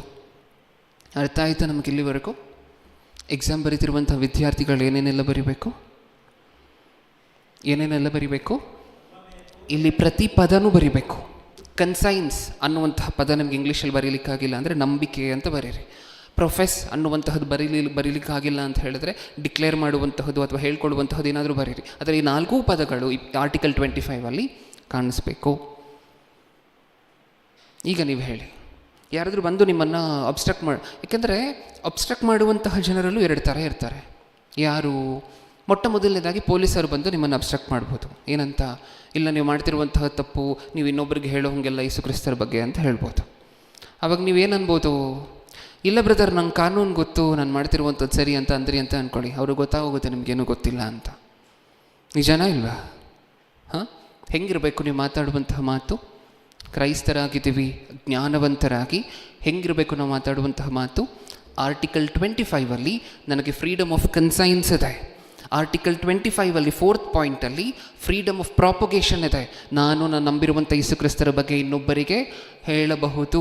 ಒಂದು ವೇಳೆ ನೀವು ಇದನ್ನು ತಡೀಲಿಕ್ಕೆ ಬರ್ತಿದ್ದೀರಾ ಅಂತ ಅಂದ್ಕೊಳ್ಳಿ, ಮುಂದೆ ನೋಡೋಣ, ಆರ್ಟಿಕಲ್ 32 ಅದಕ್ಕೆ ಸಂಬಂಧಪಟ್ಟಿರುವಂತಹ ಕ್ರಮಗಳಿದೆ ಅಂತ ನೀವು ಹೇಳಿದ್ರೆ ಅವರು ಆವಾಗ ನಿಮ್ಮನ್ನು ಸರ್ ಅಂತ ಕರೀತಾರೆ. ಏನಂತ ಕರೀತಾರೆ? ಇಲ್ಲಾಂದರೆ ಏನಂತ ಕರೀತಾರೆ? ಹಾಂ, ಅದು ಪರಿಸ್ಥಿತಿ. ಇದೇನಕ್ಕೋಸ್ಕರ ಗೊತ್ತಿರಬೇಕು ಅಂದರೆ ಇದಕ್ಕೋಸ್ಕರ. ಆಮೇಲೆ ಇದನ್ನು ಇನ್ನೊಂದು ಕಡೆನೂ ಹೇಳಲಿಕ್ಕೆ ಹೋಗಬಾರ್ದು. ಕಾನೂನು ಅಂದ್ರೆ ಏನು ಅಂತ ಗೊತ್ತಿಲ್ಲದೆ ಇರುವಂಥ ಸ್ವಲ್ಪ ಜನ ಬರ್ತಾರೆ ನಿಲ್ಲಿಸ್ಲಿಕ್ಕೆ. ಅವ್ರ ಹತ್ರ ನನ್ನ ಕಾನೂನು ಗೊತ್ತು ಅಂತ ಹೇಳಲಿಕ್ಕೆ ಹೋದ್ರಿ ಅಂತ ಅಂದ್ಕೊಳ್ಳಿ, ಅವ್ರು ಏನು ಮಾಡ್ತಾರೆ, ಅಲ್ಲಿ ವರ್ಕ್ ಆಗಲ್ಲ. ಅಲ್ಲಿ ಏನು ಮಾಡಬೇಕು ಅಂತ ಮುಂದೆ ನೋಡೋಣ. ಸದ್ಯಕ್ಕೆ ಆರ್ಟಿಕಲ್ 25 ಕೊಟ್ಟಿರುವಂಥ ಹಕ್ಕುಗಳ ಬಗ್ಗೆ ತಿಳ್ಕೊಂಡಿದ್ದೀವಿ. ಓಕೆ, ಈಗ ಈ ಆರ್ಟಿಕಲ್ 25 ಆ ಬ್ರಾಕೆಟಲ್ಲಿ ಒಂದಷ್ಟು ಸೆಂಟೆನ್ಸನ್ನು ಮೆನ್ಷನ್ ಮಾಡಿದ್ದಾರಲ್ವ. ಏನೇನು ಮೆನ್ಷನ್ ಮಾಡಿದ್ದಾರೆ? ನೀವು ನನಗೆ ರಿಲಿಜಿಯಸ್ ಪ್ರಾಕ್ಟೀಸ್ ಮಾಡುವಂತಹ ಅಧಿಕಾರ ಇದೆ, ಹಕ್ಕಿದೆ ಅಂದರೆ ನಾನು ಕೆಲವು ಚಟುವಟಿಕೆಗಳಲ್ಲಿ ಪಾಲ್ಗೊಳ್ಳಬಹುದು ಅಂತ ಅಂದ್ಕೊಂಡು ಸಮಾಜಕ್ಕೆ ಹಾನಿ ಮಾಡುವಂಥ ಚಟುವಟಿಕೆಗಳಲ್ಲಿ ಪಾಲ್ಗೊಳ್ಳೋ ಹಂಗಿಲ್ಲ. ನಮ್ಗೆ ಅರ್ಥ ಆಯ್ತಾ? ಯಾವ ಚಟುವಟಿಕೆಯಲ್ಲಿ ಪಾಲ್ಗೊಳ್ಬೋದು? ದೀಕ್ಷಾಸ್ನಾನ ತಗೊಳ್ಬೋದಾ? ಯಾರಿಗಾದ್ರೂ ಹಾನಿ ಆಗ್ತಿದೆಯಾ ದೀಕ್ಷಾಸ್ನಾನ ನಾವು ತಗೊಳ್ಳೋದ್ರಿಂದ? ನಾವು ರೊಟ್ಟಿ ಕಾರ್ಯಕ್ರಮದೆಲ್ಲ ತಗೊಳ್ಳೋದ್ರಿಂದ ಯಾರಿಗಾದ್ರೂ ಹಾನಿ ಆಗ್ತಿದೆಯಾ? ಇಲ್ಲ. ಅದೇ ಯಾರಾದರೂ ಡ್ರಗ್ಸ್ ವ್ಯಾಪಾರ ಮಾಡ್ಲಿಕ್ಕೆ ಶುರು ಮಾಡಿದ್ರು ಅಂತ ಅಂದ್ಕೊಳ್ಳಿ, ಅದರಿಂದ ಹಾನಿ ಆಗುತ್ತಾ ಇನ್ನೊಬ್ಬರಿಗೆ? ಹಾಂ, ಅದು ರಿಲಿಜಿಯಸ್ ಪ್ರಾಕ್ಟೀಸಸ್ ಕೆಳಗಡೆ ತೊಗೊಂಡು ಅದಕ್ಕೆ ಜಸ್ಟಿಫಿಕೇಷನ್ ಕೊಡೋ ಹಂಗಿಲ್ಲ. ನಮಗೆ ಆರ್ಟಿಕಲ್ 25 ಇದೆ, ಆದರೆ ಅದು ಹೇಗಿರಬೇಕು? ಸಮಾಜದಲ್ಲಿ ಕೋಲಾಹಲಗಳನ್ನು, ಗದ್ದಲವನ್ನು ಎಬ್ಬಿಸುವಂತೆ ಇರಬಾರ್ದು. ಒಂದು ವೇಳೆ ನಾವು ಮಾತಾಡುವಂತಹ ಆರ್ಟಿಕಲ್ 25 ನೀವು ಯೇಸು ಕ್ರಿಸ್ತರ ಬಗ್ಗೆ ಇನ್ನೊಬ್ಬರಿಗೆ ಸಾರಬಹುದು. ಅದೇ ಆರ್ಟಿಕಲ್ 25 ಕೆಳಗಡೆ ಬ್ರಾಕೆಟಲ್ಲಿ ಮೆನ್ಷನ್ ಮಾಡಿದಾರಲ್ವ, ಏನದು? ಸಬ್ಜೆಕ್ಟು ಅಂದರೆ ಕಂಡೀಷನ್ಸ್ ಅಪ್ಲೈ. ಮೇಲಿರುವಂಥ ಹಕ್ಕುಗಳು ನಮಗಿದೆ, ಆದರೆ ಕಂಡೀಷನ್ಸ್ ಅಪ್ಲೈ. ಯಾವುದು ಮಾಡೋ ಹಂಗಿಲ್ಲ. ನಾವು ನಮ್ಮ ಹಕ್ಕುಗಳನ್ನು ನಾವು ಚಲಾಯಿಸ್ತೀನಿ ಅಂತ ಹೇಳಿ ಪಬ್ಲಿಕ್ ಆರ್ಡರ್ನ ಬ್ರೇಕ್ ಮಾಡೋ ಹಂಗಿಲ್ಲ, ಗಲಾಟೆಗಳನ್ನು ಸೃಷ್ಟಿ ಮಾಡೋ ಹಂಗಿಲ್ಲ. ಓಕೆ, ನೆಕ್ಸ್ಟ್ ಪಾಯಿಂಟ್ ಏನು? ಮೊರಾಲಿಟಿ, ಅನ್ಎಥಿಕಲ್ ಆ್ಯಕ್ಟಿವಿಟೀಸನ್ನು ಮಾಡೋ ಹಂಗಿಲ್ಲ. ಅನ್ಎಥಿಕಲ್ ಅಂದರೆ ನೀತಿಬದ್ಧವಾಗಿಲ್ಲದೆ ಇರುವಂತಹ ಆ್ಯಕ್ಟಿವಿಟೀಸನ್ನು ಮಾಡೋ ಹಂಗಿಲ್ಲ. ಮೋಸ ನಡೆಸುವಂತಹದ್ದು, ಇದು ಮಾಡುವಂತಹದ್ದು, ಅದು ಮಾಡುವಂತಹದ್ದು, ಈ ರೀತಿಯಾಗಿರುವಂತಹ ಆ್ಯಕ್ಟಿವಿಟೀಸನ್ನು ಮಾಡೋ ಹಂಗಿಲ್ಲ. ನೆಕ್ಸ್ಟ್ ಅದರ ಪಕ್ಕದಲ್ಲಿ ಹೆಲ್ತ್, ಪಬ್ಲಿಕ್ಗೆ ಹೆಲ್ತ್ ಅಫೆಕ್ಟ್ ಆಗುವಂಥ ಕೆಲಸಗಳನ್ನು ನಾವು ಮಾಡೋ ಹಂಗಿಲ್ಲ. ಆರ್ಟಿಕಲ್ 25 ನಮಗೆ ಹಕ್ಕುಗಳಿದೆ, ಆದರೆ ಹಕ್ಕುಗಳಿಗೆ ಯಾವ ನಿಬಂಧನೆಗಳೂ ಇದೆ? ಸಮಾಜವನ್ನು ಡಿಸ್ಟರ್ಬ್ ಮಾಡುವಂತಹ, ಈಗ ಯೇಸು ಕ್ರಿಸ್ತರ ಬಗ್ಗೆ ಹೇಳ್ಕೊಬಹುದು, ಆ ಹಕ್ಕಿದೆ ನಮಗೆ 25ರ ಪ್ರಕಾರ. ಅದೇ 25 ಏನಂತ ಹೇಳುತ್ತೆ? ಗಲಾಟೆ ಎಬ್ಬರಿಸಂಗಿಲ್ಲ ಸಮಾಜದಲ್ಲಿ. ನಾವು ಯೇಸು ಕ್ರಿಸ್ತರ ಬಗ್ಗೆ ಹೇಳ್ತೀವಿ ಅಂತ ಅಂದ್ಕೊಂಡು ಏನೇನೋ ಹೇಳಿದ್ವಿ ಅಂತ ಅಂದ್ಕೊಳ್ಳಿ, ರಾಮ ಹಾಗೆ ಕೃಷ್ಣ ಹಿಂಗೆ ಅಂತ ಮಾತಾಡ್ಲಿಕ್ಕೆ ಶುರು ಮಾಡಿದ್ವಿ ಅಂತ ಅಂದ್ಕೊಳ್ಳಿ. ಅದರಿಂದ ಏನಾಗ್ತಿದೆ? ಹಿಂದೂ ಸಹೋದರರು ಒಂದಷ್ಟು ಜನ ಕೇಳಿಸ್ಕೊಳ್ತಾರೆ. ಅಥವಾ ನೀವು ಕುರಾನ್ ಬಗ್ಗೆ ಮಾತಾಡ್ತೀರ ತಪ್ಪಾಕಿ, ಅವ್ರು ಕೇಳಿಸ್ಕೊಳ್ತಾರೆ, ಮುಸ್ಲಿಂ ಸಹೋದರರು. ಆಮೇಲೆ ಎಲ್ಲ ಸೇರಿ ಧರಣಿಗಿಳಿತಾರೆ, ರ್ಯಾಲಿ ಮಾಡ್ಲಿಕ್ಕೆ ಶುರು ಮಾಡ್ತಾರೆ. ಅಲ್ಲಿ ಏನು ಸೃಷ್ಟಿ ಆಯಿತು? ಗಲಾಟೆ ಸೃಷ್ಟಿ ಆಯಿತು. ಯಾರು ಮಾತಾಡಿದಂತಹ ಮಾತಿಂದ? ನಾವು ಮಾತಾಡಿದಂತಹ ಮಾತಿನಿಂದ. ಈ ಹಕ್ಕು ನಮಗಿಲ್ಲ. ನಮಗೆ ಅರ್ಥ ಆಯ್ತಾ? ನಾವು ಯೇಸು ಕ್ರಿಸ್ತರ ಬಗ್ಗೆ ಹೇಳ್ಬೋದು, ಆದರೆ ನಾವು ಹೇಳುವಂತಹದ್ದು ಗಲಿಬಿಲಿಯನ್ನು, ಗಲಾಟೆಯನ್ನು ಸೃಷ್ಟಿ ಮಾಡುವಂತಹದ್ದಾಗಿರಬಾರದು. ಓಕೆ, ಇದಿಷ್ಟು ಆರ್ಟಿಕಲ್ 25ಗೆ ಸಂಬಂಧಪಟ್ಟಿರುವಂತಹ ಮಾಹಿತಿ. ಆರ್ಟಿಕಲ್ 26 ಏನು ಹೇಳುತ್ತೆ? ನೀವು ಸಾಕಷ್ಟು ಜನ ಪರೀಕ್ಷೆ ಬರೆದು ಒಂದು ಸಭೆಯನ್ನು ಸ್ಥಾಪನೆ ಮಾಡಬೇಕು. ಯಾಕೆಂದರೆ ಸಾಕಷ್ಟು ದೂರ ಊರಿನಲ್ಲಿರುವಂಥವರು ನಾನು ಅಲ್ಲಿ ಹೋಗಿ ಸಭೆಯನ್ನು ಸ್ಥಾಪನೆ ಮಾಡಬೇಕು, ಇಲ್ಲಿ ಪರೀಕ್ಷೆ ಬರೆದು ಉತ್ತೀರ್ಣನಾಗಿ ಅಲ್ಲೊಂದಷ್ಟು ಜನರಿಗೆ ಸ್ವಾರ್ಥ ಹೇಳಬೇಕು, ಚಿಕ್ಕದಾಗಿ ಎಲ್ಲೋ ಒಂದು ಜಾಗ ತೊಗೊಂಡು ಅಥವಾ ರೆಂಟ್ಗೋ ಅಥವಾ ನಮ್ಮ ಮನೆಯಲ್ಲೋ ಒಂದು ಕೂಟ ಶುರು ಮಾಡಬೇಕು ಅನ್ನುವಂಥ ಆಸಕ್ತಿ ಹೊಂದಿರ್ತೀರ. ಅವರಿಗೆ ನೆನಪಿರಬೇಕಾಗಿರುವಂತಹ ಮಾಹಿತಿ, ಆರ್ಟಿಕಲ್ 26ನ ಪ್ರಕಾರ ನಮಗೆ ಯಾವ ಹಕ್ಕಿದೆ ಅಂತೆ? Freedom to manage religious institutions. ಯಾವ ಫ್ರೀಡಮ್ ಇದೆ ನಮಗೆ? Religious institution. ಸಭೆ ಅನ್ನುವಂತಹದ್ದು ಒಂದು ರಿಲಿಜಿಯಸ್ ಇನ್ಸ್ಟಿಟ್ಯೂಷನ್ನ? ಹೌದು, ಸಭೆ ಅನ್ನುವಂತಹದ್ದು ಒಂದು ರಿಲಿಜಿಯಸ್ ಇನ್ಸ್ಟಿಟ್ಯೂಷನ್ ಕಾನೂನಿನ ಕಣ್ಣಿನಲ್ಲಿ. ಈಗ ಕಾನೂನಿನ ಪ್ರಕಾರ ನಮಗಿರುವಂಥ ಹಕ್ಕೇನು? ನಾವೊಂದು ಸಭೆಯನ್ನು ಸ್ಟಾರ್ಟ್ ಮಾಡಿ ಅದನ್ನು ನಡೆಸ್ಕೊಂಡು ಹೋಗಬಹುದು. ಯಾರು ಬಂದು ಈ ಸಭೆಯನ್ನು ಹಿಂಗೆ ಸ್ಟಾರ್ಟ್ ಮಾಡಿದ್ರಿ, ಏನಕ್ಕೋಸ್ಕರ ಸ್ಟಾರ್ಟ್ ಮಾಡಿದ್ರಿ ಅನ್ನುವಂತಹ ಅಧಿಕಾರ ಯಾರಿಗೂ ಇಲ್ಲ. ಆ ಸಭೆ ಸ್ಟಾರ್ಟ್ ಮಾಡಬೇಕಾದ್ರೆ ಸಾಕಷ್ಟು ಪರ್ಮಿಷನ್ಗಳು, ಸಾಕಷ್ಟು ಅಪ್ರೂವಲ್ಗಳು ತೊಗೊಳ್ಬೇಕಾಗಿರುವಂತಹ ಪ್ರೊಸೀಜರ್ ಇದೆ. ಅದಕ್ಕೆ ಬರೋಣ ಇನ್ನೊಂದು ಸ್ವಲ್ಪ ಹೊತ್ತಲ್ಲಿ. ಆದರೆ 26 ಮೂಲಭೂತ ಹಕ್ಕುಗಳು ನಮಗೆ ಕೊಡ್ತಿರುವಂಥ ಅಧಿಕಾರ ಏನು ಅಂದರೆ, ನೀವು ಏನು ಈ ಪರೀಕ್ಷೆ ಬರೆದು ಉತ್ತೀರ್ಣರಾಗಿ ಸ್ಥಾಪನೆ ಮಾಡಬೇಕು, ನಾನೊಂದು ಸಭೆಯನ್ನು ಸ್ಥಾಪನೆ ಮಾಡಿ 4 ಜನ ಆತ್ಮಗಳನ್ನು ಕರ್ಕೊಂಡು ಬರಬೇಕು ಅನ್ನುವಂಥ ಹಂಬಲು ನಿಮಗಿದ್ದರೆ ನೀವು ಅದನ್ನು ಮಾಡ್ಬೋದು. ಯಾರೂ ಸಹ ಬಂದು ತಡಿಲಿಕ್ಕಾಗೋದಿಲ್ಲ. ಭಾರತ ದೇಶದಲ್ಲಿ ಇದೆಲ್ಲ ಮಾಡೋ ಹಂಗಿಲ್ಲ, ನೀವು ಸಭೆನೇ ಮಾಡೋ ಹಂಗಿಲ್ಲ, ನೀವು ಚರ್ಚೆ ಕಟ್ಟೋ ಹಂಗಿಲ್ಲ, ಮನೆಯಲ್ಲಿ ನೀವು ಇದೇ ಮಾಡೋ ಹಂಗಿಲ್ಲ ಅನ್ನೋ ಹಂಗಿಲ್ಲ. ಆ ಹಕ್ಕು ಸಂವಿಧಾನದ ಪ್ರಕಾರ ನಮಗೆ ಇದೆ. ಓಕೆ, ನೀವೊಂದು ಸಂಸ್ಥೆಯನ್ನು ಕಟ್ತೀರಾ. ಈಗ ಸಂಸ್ಥೆಯನ್ನು ಕಟ್ಟಿದ ನಂತರ ಅಲ್ಲಿ ಏನೇನು ನಡಿಬೇಕು ಅನ್ನುವಂತಹ ನೀವು ಡಿಸೈಡ್ ಮಾಡ್ತೀರಾ ಅಲ್ವಾ? ಆ ಸಭೆಯಲ್ಲಿ ಏನೇನು ನಡಿಬೇಕು ಅನ್ನುವಂತಹ ನೀವೇ ಡಿಸೈಡ್ ಮಾಡ್ತೀರಾ ತಾನೆ, ನೀವು ಸಭೆ ಕಟ್ಟಿದ ಮೇಲೆ. ಎಷ್ಟು ಗಂಟೆಗೆ ರಾಬೋಚ್ ನಡಿಬೇಕು, ಎಷ್ಟು ಗಂಟೆಗೆ ಇದು ಶುರು ಆಗಬೇಕು, ಎಷ್ಟು ಗಂಟೆಗೆ ಹಾಡುಗಳು ಶುರು ಆಗಬೇಕು, ಅದೆಲ್ಲ ನೀವು ಡಿಸೈಡ್ ಮಾಡ್ತೀರಾ ಅಲ್ವಾ? ಮ್ಯಾನೇಜ್ ಮಾಡುವಂಥ ರೈಟ್ಸು ಸಹ ಇದೆ ನಮಗೆ ಆರ್ಟಿಕಲ್ 26ನ ಪ್ರಕಾರ. ನೀವೊಂದು ರಿಲಿಜಿಯಸ್ ಇನ್ಸ್ಟಿಟ್ಯೂಷನನ್ನು ಸ್ಥಾಪನೆ ಮಾಡ್ಬೋದು. ಸ್ಥಾಪನೆ ಮಾಡಿದ ನಂತರ ಇನ್ನೂ ಏನು ಮಾಡ್ಬೋದು? ಅಲ್ಲಿ ಯಾವ ಚಟುವಟಿಕೆಗಳು ನ್ಯಾಯಬದ್ಧವಾಗಿರಬೇಕು, ಎಲ್ಲ ಚಟುವಟಿಕೆಗಳು ಸಹ ಅಲ್ಲಿ ಯಾವ್ಯಾವ ಚಟುವಟಿಕೆಗಳು ನಡಿಬೇಕು, ಎಷ್ಟೊತ್ತಿಗೆ ನಡಿಬೇಕು ಅನ್ನುವಂತಹದನ್ನು ನೀವು ಡಿಸೈಡ್ ಮಾಡಬಹುದು. ಅದನ್ನು ಹೇಳ್ತಿರುವಂತಹದ್ದು article 26, freedom to manage religious institutions and affairs. ಅದಕ್ಕೆ ಸಂಬಂಧಪಟ್ಟಿರುವಂತಹ ಸಕಲ ವಿಧವಾಗಿರುವಂತಹ ಚಟುವಟಿಕೆಗಳು, ಕಾರ್ಯಕ್ರಮಗಳು ನೀವು ಸ್ಥಾಪನೆ ಮಾಡಿ ನೀವು ನಡೆಸ್ಕೊಂಡು ಹೋಗಬಹುದು. ಅರ್ಥ ಆಯಿತಾ ನಮಗೆ? ಆರ್ಟಿಕಲ್ 25 ಏನು ಹೇಳುತ್ತೆ?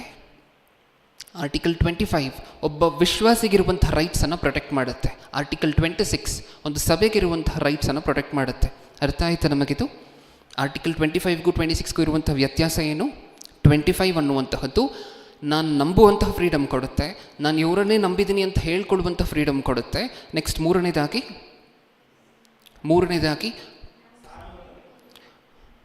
ಪ್ರಾಕ್ಟಿಸ್, ನಾವು ನಂಬಿರುವಂತಹದ್ರ ಬಗ್ಗೆ ಆ ಚಟುವಟಿಕೆಗಳಲ್ಲಿ ನಾವು ಇನ್ವಾಲ್ವ್ ಆಗುವಂತಹ ಪರ್ಮಿಷನ್ ಕೊಡುತ್ತೆ.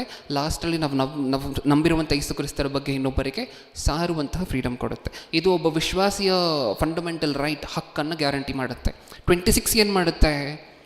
ಒಂದು ಸಭೆಗಿರಬೇಕಾಗಿರುವಂಥ ಹಕ್ಕುಗಳು, ಒಂದು ಸಭೆ ಕಟ್ಟಲ್ಪಡ್ಬೋದು, ಆ ಸಭೆಯಲ್ಲಿ ಇರುವಂತಹ ಚಟುವಟಿಕೆಗಳು ಅವ್ರು ನಡೆಸ್ಕೊಳ್ಬಹುದು, ಅವ್ರಿಗೆ ಅನ್ನಿಸಿದಂತೆ ಅವ್ರು ನಡೆಸ್ಕೊಳ್ಬಹುದು ನ್ಯಾಯಬದ್ಧವಾಗಿ. ಈ ರೀತಿಯಾಗಿರುವಂತಹ ರೈಟನ್ನು ಕೊಡುತ್ತೆ. ಕಾನ್ಸ್ಟಿಟ್ಯೂಷನಲ್ಲಿ ಈ 2 ಆರ್ಟಿಕಲ್ಲು ಹೇಗೆ ಗೊತ್ತಿರಬೇಕು ನಮಗೆ? ವರ್ಡ್ ಬೈ ವರ್ಡ್, ಪ್ರತಿ ಪದವೂ ಸಹ ಗೊತ್ತಿರಬೇಕು, ಮಿಸ್ ಮಾಡುವಂಥ ಒಂದು ಸಹ.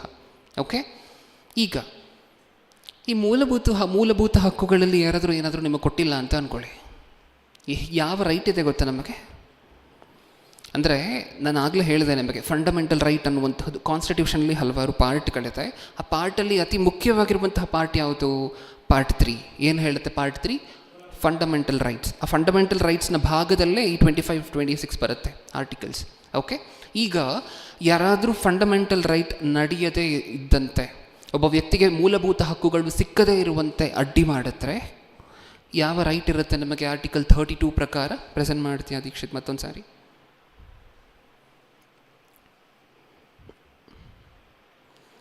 ಏನು ಹೇಳುತ್ತೆ 32? Right to go directly to the supreme court if these rights are violated. ಯಾವ ಹಕ್ಕಿದೆ? ಡೈರೆಕ್ಟಾಗಿ ಸುಪ್ರೀಂ ಕೋರ್ಟ್ಗೆ ಹೋಗಿ ಅರ್ಜಿಯನ್ನು ಸಲ್ಲಿಸಬಹುದು. ಪಿಟಿಷನನ್ನು ಎಲ್ಲಿ ಫೈಲ್ ಮಾಡ್ಬೋದು? ಸುಪ್ರೀಂ ಕೋರ್ಟಲ್ಲಿ ಡೈರೆಕ್ಟಾಗಿ. ಹಲವಾರು ಕಾನೂನುಗಳಿದೆ ಭಾರತ ದೇಶದಲ್ಲಿ. ಕೆಲವು ಕಾನೂನು, ಏಕೆಂದರೆ ನೀವು ಒಂದು ಕೇಸನ್ನು ಹಾಕಬೇಕು ಅಂತ ಅಂದ್ಕೊಳ್ಳಿ, ಎಲ್ಲ ಹೋಗಿ ಹಾಕಬೇಕು ಫಸ್ಟು? ಎಲ್ಲ ಸುಪ್ರೀಂ ಕೋರ್ಟ್ಗೆ ಹೋಗ್ತಾ ಹಾಕ್ತೀರಾ? ಬೇರೆ ಕೇಸನ್ನು ಯಾವುದಾದ್ರೂ ಒಂದು ಹಾಕಬೇಕು ಅಂತ ಅಂದ್ಕೊಳ್ಳಿ, ಎಲ್ಲೋಗಿ ಹಾಕಬೇಕು? ಚಿಕ್ಕ ಸೆಷನ್ಸ್ ಕೋರ್ಟು, ಡಿಸ್ಟ್ರಿಕ್ಟ್ ಕೋರ್ಟು, ಅದು ಇದು ಇಲ್ಲಿ ಹಾಕ್ಕೊಂಡಿರಬೇಕು. ಇಲ್ಲೇನಾದರೂ ಫೈಲ್ ಆದರೆ ನೆಕ್ಸ್ಟ್ ಲೆವೆಲ್ ಕೋರ್ಟ್, ಹೈಕೋರ್ಟ್ಗೆ ಹೋಗ್ಬೋದು. ಅಲ್ಲೇನಾದರೂ ಫೈಲ್ ಆದರೆ ಮತ್ತೆ ಚಾಲೆಂಜ್ ಮಾಡಬೇಕು ಅನ್ಸಿದ್ರೆ ಅವಾಗ ಸುಪ್ರೀಂ ಕೋರ್ಟ್ಗೆ ಹೋಗ್ಬೋದು.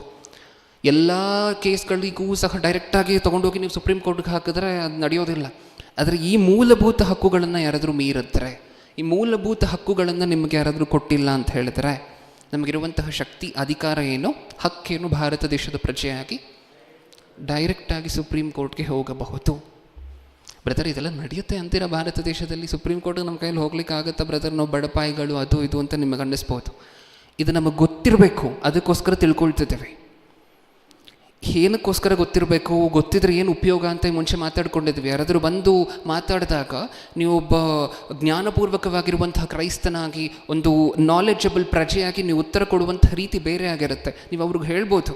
ಒಂದು ವೇಳೆ ಅವ್ರು ಯಾರಾದರೂ ತಿಳ್ಕೊಂಡಿರುವಂಥದ್ದಾದರೆ, ಓದಿರುವಂಥವ್ರಾದರೆ, ನೀವು ಹೇಳಿದಾಗ ಅವ್ರು ಅರ್ಥ ಮಾಡ್ಕೊಳ್ತಾರೆ. ನನಗೆ ಫಂಡಮೆಂಟಲ್ ರೈಟ್ ಕೊಟ್ಟಿರುವಂಥ ಹಕ್ಕಿದು. ಫಂಡಮೆಂಟಲ್ ರೈಟ್ ಏನಾದರೂ ವೈಲೇಟ್ ಆದರೆ ಆರ್ಟಿಕಲ್ 32 ಪ್ರಕಾರ ನಾನು ಸುಪ್ರೀಂ ಕೋರ್ಟಿಗೆ ಹೋಗ್ಬೋದು ಅಂತ ನೀವು ಹೇಳಿದಾಗ, ಯಾರಾದರೂ ಓದಿರುವಂಥವ್ರು ನಿಮಗೆ ಪ್ರಶ್ನೆಯನ್ನು ಕೇಳಿದ್ರೆ ಅವ್ರು ಅರ್ಥ ಮಾಡ್ಕೊಳ್ತಾರೆ. ಹೌದಲ್ವಾ? ಇದು ನಮಗೆ ಗೊತ್ತಿರಬೇಕಾಗಿರುವಂತಹದ್ದು. ಕ್ರೈಸ್ತರಾಗಿ MBTH ಬರೀತಿರುವಂತಹ ವಿದ್ಯಾರ್ಥಿಗಳಾಗಿ ಬೇಸಿಕ್ಕಾಗಿ ನಮಗೆ ಗೊತ್ತಿರಬೇಕಾಗಿರುವಂತಹ ಮಾಹಿತಿ ಇದಿಷ್ಟು ಸಂವಿಧಾನದ ಬಗ್ಗೆ. ಇಂಡಿಯನ್ ಕಾನ್ಸ್ಟಿಟ್ಯೂಷನಲ್ಲಿರುವಂಥ ಆರ್ಟಿಕಲ್ ನಮಗೆ ಗೊತ್ತಿರಬೇಕಾಗಿರುವಂತಹದ್ದು. ಆರ್ಟಿಕಲ್ 25, ಆರ್ಟಿಕಲ್ 26, ಆಮೇಲೆ 32. ಆರ್ಟಿಕಲ್ 25 ಒಬ್ಬ ವಿಶ್ವಾಸಿ ಹಕ್ಕನ್ನು ಪ್ರೊಟೆಕ್ಟ್ ಮಾಡುತ್ತೆ. ಆರ್ಟಿಕಲ್ 26 ಒಂದು ಸಭೆಯ ಹಕ್ಕನ್ನು ಪ್ರೊಟೆಕ್ಟ್ ಮಾಡುತ್ತೆ. ಆರ್ಟಿಕಲ್ 32 ಏನು ಹೇಳುತ್ತೆ? ನಿಮಗೆ ಮೂಲಭೂತ ಹಕ್ಕುಗಳಲ್ಲಿ ಯಾವುದಾದ್ರೂ ಸಿಕ್ಕಿಲ್ಲ ಅಂದರೆ ಎಲ್ಲಿಗೆ ಹೋಗುವ ಅರ್ಜಿ ಹಾಕ್ಬೋದು? ಸುಪ್ರೀಂ ಕೋರ್ಟ್ಗೆ. ಓಕೆ, ಈಗ ಇದೆಲ್ಲ ಹೊರತುಪಡಿಸಿ ಬೇರೆ ಬೇರೆ ಸಂವಿಧಾನವನ್ನು ಹೊರತುಪಡಿಸಿ ಸಾಕಷ್ಟು ನಿಯಮ ನಿಬಂಧನೆಗಳಿದೆ. ಆ ರೂಲ್ಸು, ಈ ರೂಲ್ಸು, ರೆಗ್ಯುಲೇಷನ್ಸ್ ಅಂತ ಸಾಕಷ್ಟು ಇದೆ ಭಾರತ ದೇಶದಲ್ಲಿ. ಓಕೆ, ಇನ್ನೂ ಮುಖ್ಯವಾಗಿರುವಂಥದ್ದು ಇನ್ನೂ ಒಂದಷ್ಟು ವಿಚಾರಗಳು ಗೊತ್ತಿರಬೇಕು ನಮಗೆ ಈ ಕಾನೂನಿನಲ್ಲಿ. ಇನ್ನೂ ಏನೇನು ಗೊತ್ತಿರಬೇಕು? ಪಬ್ಲಿಕ್ ಮೀಟಿಂಗನ್ನು ಮಾಡ್ತಾರೆ ಗೊತ್ತಾ? ಪಬ್ಲಿಕ್ ಮೀಟಿಂಗನ್ನು ಮಾಡ್ತೀವಿ ಗೊತ್ತಾ? ಅಂದರೆ ಪಬ್ಲಿಕ್ ಮೀಟಿಂಗ್ ಅಂದರೆ ಒಂದು ಜಾಗದಲ್ಲಿ ನೀವು ಹೋಗಿ ಆ ಜಾಗದ ಓನರ್ ಯಾರು ಇರ್ತಾರೋ ಅವ್ರ ಜೊತೆ ಮಾತಾಡಿ, ಒಂದು ವೇಳೆ ನಿಮ್ಮದೇ ಅಂತ ಅಂದ್ಕೊಳ್ಳಿ ಆ ಜಾಗ, ಒಂದು ಗ್ರೌಂಡ್, ಈಗ ಇಲ್ಲಿ ಖಾಲಿ ಒಂದಷ್ಟು ದೊಡ್ಡ ಗ್ರೌಂಡ್ ಇದೆ, ಇಲ್ಲಿ ಪಬ್ಲಿಕ್ ಮೀಟಿಂಗನ್ನು ಇಡಬೇಕು ಅಂತ ಅಂದ್ಕೊಳ್ಳಿ. ಯಾಕೆಂದರೆ ಸಾಕಷ್ಟು ಜನ ನಿಮ್ಮಲ್ಲಿ ಪಬ್ಲಿಕ್ ಮೀಟಿಂಗನ್ನು ನಿಮ್ಮ ಊರುಗಳಲ್ಲಿ ಇಡೋದ್ರಿಂದ ಈ ಮಾಹಿತಿ ನಿಮಗೆ ಗೊತ್ತಿರಬೇಕು. ಇಲ್ಲಿ ಇಷ್ಟು ದೊಡ್ಡ ಗ್ರೌಂಡ್ ಇದೆ, ಇಲ್ಲಿ ಪೆಂಡಲ್ ಹಾಕ್ಬಿಟ್ಟು ಓಪನ್ ಹಾಕಿ ಚೇರ್ಗಳನ್ನು ಹಾಕಿ ರಾಮೋಣನವರನ್ನು ಕರೆಸಿ ಅಥವಾ ಇನ್ನೊಬ್ಬರು ದೈವ ಸೇವಕರನ್ನು ಕರೆಸಿ ನೀವು ಮೀಟಿಂಗನ್ನು ಇಡಬೇಕು ಅಂತ ಅಂದ್ಕೊಳ್ತಿದ್ದೀರಾ. ಏನು ಮಾಡಬೇಕು? ಮೀಟಿಂಗ್ ಬಿಡುವುದಕ್ಕಿಂತ ಮುಂಚೆ ಏನು ಮಾಡಬೇಕು? ಪರ್ಮಿಷನ್ ತೊಗೋಬೇಕಾ? ತೊಗೊಳ್ಳದೆ ಇಟ್ಟರೆ ಏನಾಗುತ್ತೆ? ನೋಡೋಣ ಒಂದು ಸಾರಿ. ದೀಕ್ಷಿತ್ ಪ್ರೆಸೆಂಟ್ ಮಾಡ್ತೀಯ ಆ ಸ್ಲೈಡನ್ನು? Next slide.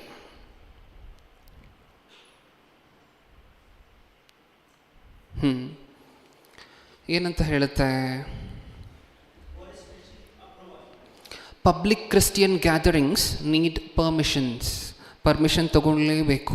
ನೀವು ಒಂದು ಹೊರಗಡೆ ಒಂದು ಓಪನ್ ಏರಿಯಾದಲ್ಲಿ ನೀವು ಒಂದು ಮೀಟಿಂಗನ್ನು ಇಡ್ತಿದ್ದೀರಾ ಅಂತ ಹೇಳಿದ್ರೆ ಪರ್ಮಿಷನ್ ತೊಗೋಬೇಕಾ? ಬೇಕೇ ಬೇಕು. ಯಾವ ಸೆಕ್ಷನ್ ಕೆಳಗಡೆ? ಇಲ್ಲಾಂದರೆ ನಮ್ಮನ್ನು ಇದು ಮಾಡ್ಬೋದು. ಅಲ್ಲಿ ಕೆಳಗಡೆ ಕೊಟ್ಟಿದ್ದೀವಿ ನೋಡಿ, ಇಂಡಿಯನ್ ಪೀನಲ್ ಕೋಡ್ ಸೆಕ್ಷನ್ 144 ಅಲ್ಲಿದೆಯಾ? ನಮಗೆ ಕಾಣಿಸ್ತಾ ಅದು?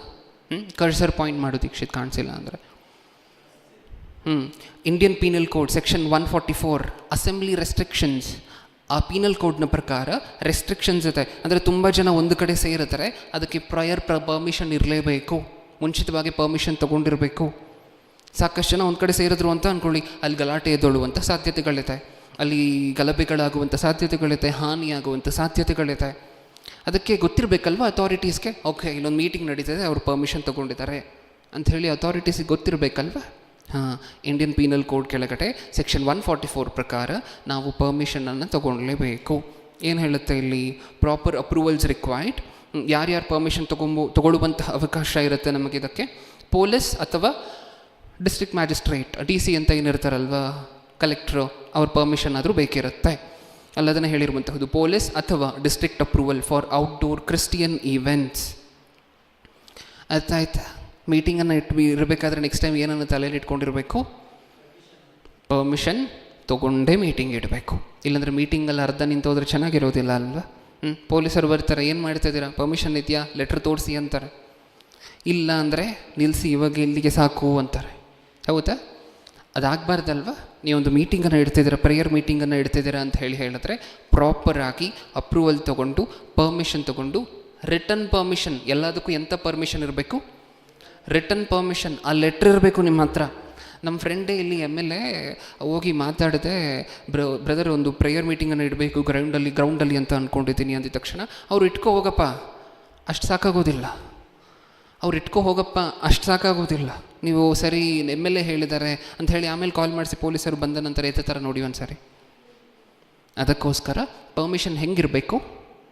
Return permission. IPC 144 ಪ್ರಕಾರ ಇಲ್ಲ ಅಂತ ಹೇಳಿದ್ರೆ ಅವರು ರೆಸ್ಟ್ರಿಕ್ಟ್ ಮಾಡ್ಬೋದು. ಪ್ರೇಯರ್ ಮೀಟಿಂಗ್ಸನ್ನು ರೆಸ್ಟ್ರಿಕ್ಟ್ ಮಾಡ್ಬೋದು. ರೆಸ್ಟ್ರಿಕ್ಟ್ ಮಾಡುವಂತಹದ್ದು ಮಾತ್ರ ಅಲ್ಲ, ಅಲ್ಲಿರುವಂಥವರನ್ನು ಇವ್ರು ಯಾವುದೋ ಕೆಟ್ಟ ಉದ್ದೇಶವನ್ನು ಇಟ್ಕೊಂಡು ಎಲ್ಲರೂ ಸೇರಿದ್ದಾರೆ ಅಂತ ಹೇಳಿ ಎಲ್ಲರನ್ನು ಒಟ್ಟಿಗೆ ಅರೆಸ್ಟ್ ಮಾಡಬಹುದು, ಕಸ್ಟಡಿಗೆ ತಗೋಬಹುದು. ನೀವು ಪ್ರೇಯರ್ ಮೀಟಿಂಗ್ ಇಟ್ಟಿರುವಂಥ ಏರಿಯಾದಲ್ಲಿ ನಿಮ್ಮನ್ನು ನೋಡಿದ್ರೆ ಯಾರಿಗಾದರೂ ಆಗಲ್ಲ ಅಂತ ಅಂದ್ಕೊಳ್ಳಿ. ಕ್ರೈಸ್ತರು ಅಂದರೆ ಹಂಗೆ ಇರಬಾರ್ದು, ಆದರೆ ಅಂದ್ಕೊಳ್ಳಿ ಸ್ವಲ್ಪ ಹೊತ್ತು ನಿಮ್ಮನ್ನು ನೋಡಿದ್ರೆ ಯಾರಿಗಾದರೂ ಆಗಲ್ಲ. ಇವಾಗ ನೀವು ಮೀಟಿಂಗನ್ನು ಇಟ್ಟಿರುವಂತಹದ್ದು ನೋಡಿ ಯಾರಾದರೂ ಪೊಲೀಸರಿಗೆ ಕಾಲ್ ಮಾಡಿದ್ರು ಅಂತ ಅಂದ್ಕೊಳ್ಳಿ, ಆ ವ್ಯಕ್ತಿ ಇನ್ಫ್ಲೂಯೆನ್ಸ್ ಇದೆ ಅಂತ ಅಂದ್ಕೊಳ್ಳಿ. ಅವಾಗ ಏನು ಮಾಡ್ಬೋದು? ಪೊಲೀಸರು ಬಂದು ಕಾರಣವಿಲ್ಲದೆ ನಿಮ್ಮೆಲ್ಲರನ್ನು ಸ್ಟೇಷನ್ಗೆ ತೊಗೊಂಡು ಹೋಗ್ಬೋದು, ಅರೆಸ್ಟ್ ಮಾಡಬಹುದು. ಆ ಹಕ್ಕಿದೆ ಪೊಲೀಸರಿಗೆ. ಓಕೆ, ಅದಕ್ಕೋಸ್ಕರ ನೆಕ್ಸ್ಟ್ ಟೈಮ್ ಯಾರೇ ಪಬ್ಲಿಕ್ ಮೀಟಿಂಗ್ ಇಡಬೇಕಾದ್ರೂ ಸಹ ಏನು ಮಾಡಬೇಕು? ಪರ್ಮಿಷನ್ ತೊಗೊಂಡೇ ಇಡಬೇಕು. ಒಂದು ವೇಳೆ ಪರ್ಮಿಷನ್ ತೊಗೊಳ್ಳುವಂತಹದ್ದು ಹೇಗೆ ರೀಚ್ ಔಟ್ ಆಗಬೇಕು ಸ್ಟೇಷನ್ಗೆ, ಹೇಗೆ ರೀಚ್ ಔಟ್ ಆಗಬೇಕು ಟಿ ಸಿ ಆಫೀಸ್ಗೆ ಅನ್ನುವಂಥ ಡೌಟ್ ಇದ್ದರೆ ಹಿರಿಯರು ಸಾಕಷ್ಟು ಜನ ಇದ್ದಾರೆ. ರಾಮಮೋಹನವರು ಈಗಾಗಲೇ ಪಬ್ಲಿಕ್ ಮೀಟಿಂಗ್ಸನ್ನು ಇಟ್ಟಿರುವಂಥವ್ರು. ಅವ್ರ ಹತ್ರ ಕೇಳಿ ಒಂದು ಸಾರಿ ಏನು ಮಾಡಬೇಕು, ಮೀಟಿಂಗ್ಸನ್ನು ಇಡುವುದಕ್ಕಿಂತ ಮುಂಚೆ ತೊಗೋಬೇಕಾಗಿರುವಂಥ ಅಪ್ರೂವಲ್ಸ್ ಏನು, ಯಾರಿಗೆ ಲೆಟ್ರ್ ಬರೀಬೇಕು ಅಥವಾ ಯಾರು ಆಫೀಸ್ಗೆ ಹೋಗಬೇಕು ಏನಂತ ಕೇಳಬೇಕು ಅಂತ ಹೇಳಿ ಒಂದು ಸಾರಿ ಕೇಳಿ.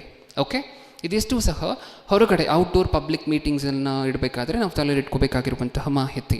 ನೆಕ್ಸ್ಟ್ ಸ್ಲೈಡನ್ನು ಪ್ರೆಸೆಂಟ್ ಮಾಡು ದೀಕ್ಷೆ.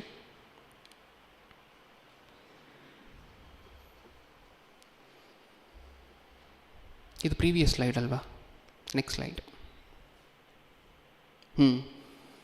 Loud speakers at churches or prayer meetings.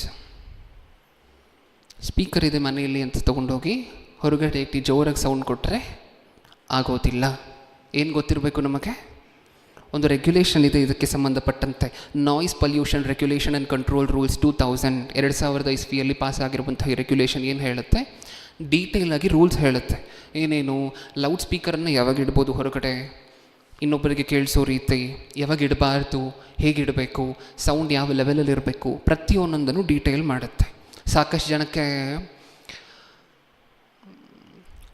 ಕೆಲವರು ರಸ್ತೆಯಲ್ಲಿ ನಿಂತ್ಕೊಂಡು ಸುವಾರ್ತೆ ಸರ್ತಿರ್ತಾರೆ, ನೋಡಿದ್ದೀವ. ಆ ಸ್ಪೀಕರ್ ತುಂಬ ಚಿಕ್ಕದಾಗಿದ್ದು ಯಾರೂ ತಲೆ ಕೆಡಿಸ್ಕೊಂಡಿಲ್ಲ ಅಂದರೆ ಪರವಾಗಿಲ್ಲ. ಒಂದು ವೇಳೆ ನಮ್ಮ ಹತ್ರ ಒಂದು ಗಾಡಿ ಇದೆ, ಓಮ್ನಿ ವ್ಯಾನು ಅದು ಇದು ಇದೆ ಅಂತ ಅಂದ್ಕೊಂಡು ಈ ರೀತಿ 2 ಸ್ಪೀಕರನ್ನು ತೊಗೊಂಡೋಗಿ ರಸ್ತೆಯಲ್ಲಿ ಇಟ್ಕೊಂಡು ಆನ್ ಮಾಡ್ಕೊಂಡು ಜೋರಾಗಿ ಹಾಡು ಹಾಕಿದ್ರು ಅಥವಾ ಮಾತಾಡ್ಲಿಕ್ಕೆ ಶುರು ಮಾಡಿದ್ರು, ಯಾರಾದರೂ ಕಂಪ್ಲೇಂಟ್ ಮಾಡಿದ್ರೆ ಅವರು ಈ ರೆಗ್ಯುಲೇಷನ್ನ ಪ್ರಕಾರ ನಿಮ್ಮನ್ನು ಅರೆಸ್ಟ್ ಮಾಡಬಹುದು. ಇಮಿಡಿಯೇಟಾಗಿ ನಿಮ್ಮನ್ನು ಬಂದು ಕ್ವೆಶನ್ ಮಾಡ್ಬೋದು, ಏನಕ್ಕೋಸ್ಕರ ಈ ಥರ ಮಾಡ್ತಿದ್ದೀರಾ, ನಿಮ್ಮ ಹತ್ರ ಪರ್ಮಿಷನ್ ಇದೆಯಾ ಲೌಡ್ ಸ್ಪೀಕರನ್ನು ರಸ್ತೆಯಲ್ಲಿ ಇಟ್ಟಿದ್ದೀರಾ ಅಂತ ಹೇಳಿ. ಹೌದಾ? ಹಾಗಾದರೆ ಸ್ಪೀಕರನ್ನು ಇಡುವುದಕ್ಕಿಂತ ಮುಂಚೆ ಪಬ್ಲಿಕ್ ಮೀಟಿಂಗ್ಸ್ಗೂ ಇಡಬೇಕಲ್ವ ಸ್ಪೀಕರ್ಸು? ಫಾಲೋ ಮಾಡಬೇಕಾಗಿರುವಂಥ ರೂಲ್ಸ್ ಏನು? Permission required. ಅಗೇನ್ ಇದಕ್ಕೂ ಪರ್ಮಿಷನ್ ಬೇಕು. ಮತ್ತು ಯಾವ ಥರ ಪರ್ಮಿಷನ್ ಇರಬೇಕು? Return approval needed from local authorities. ನಾನು ಆಗಲೇ ಹೇಳಿದೆ, ಲೋಕಲ್ ಅಥಾರಿಟೀಸ್ ಅಂದರೆ ಪೊಲೀಸ್ ಸ್ಟೇಷನ್ ಆಗಿರ್ಬೋದು, DC ಆಫೀಸ್ ಆಗಿರ್ಬೋದು, ಯಾವುದೋ ಒಂದು ಅಥವಾ ನಿಮ್ಮ ಕಚೇರಿ ಏನಿರುತ್ತೆ, ನಾಡು ಕಚೇರಿ ಅದಾಗಿರ್ಬೋದು, ತಹಸೀಲ್ದಾರ್ ಇರುವಂಥ ಸ್ಥಳ, ಅಲ್ಲಿಂದ ರಿಟರ್ನ್ ಅಪ್ರೂವಲ್ ಬೇಕೇ ಬೇಕು ಲೌಡ್ ಸ್ಪೀಕರನ್ನು ಹೊರಗಡೆ ಯೂಸ್ ಮಾಡಿದ್ರೂ ಸಹ. ಮತ್ತು ಇನ್ನೇನು, ನಾಯ್ಸ್ ಲಿಮಿಟ್ ಕೊಟ್ಟಿದ್ದಾರೆ ನೋಡಿ ಅಲ್ಲಿ ಒಂದು ಸಾರಿ. ನೋ ಲೌಡ್ ಸ್ಪೀಕರ್ಸ್, ಅಲ್ಲಿ ಟೈಮಿಂಗ್ಸು ಕೊಟ್ಟಿದ್ದಾರೆ. ನೀವು ಯಾವಾಗಿಂದ ಯಾವಾಗ ನೀವು ಪರ್ಮಿಷನ್ ಸಿಕ್ಕಿದ್ರೂ ಸಹ, ಅಫಿಷಿಯಲ್ ಅಥಾರಿಟೀಸಿಂದ ನಿಮಗೆ ಪರ್ಮಿಷನ್ ಸಿಕ್ಕಿದ್ರೂ ಸಹ ಎಷ್ಟು ಗಂಟೆಯಿಂದ ಎಷ್ಟು ಗಂಟೆವರೆಗೂ ಇಡ್ಬೋದು? ಮೀಟಿಂಗ್ ಇಡುವಂತಹ ನಿಯೋಜಕರು ಮುಂದೆ ಏನನ್ನು ಗಮನಿಸಿರಬೇಕು ಗೊತ್ತಾ?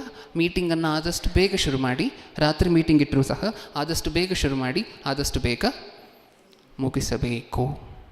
ಎಷ್ಟು ಗಂಟೆ ಒಳಗಡೆ ಮುಗಿಸ್ಬೇಕು?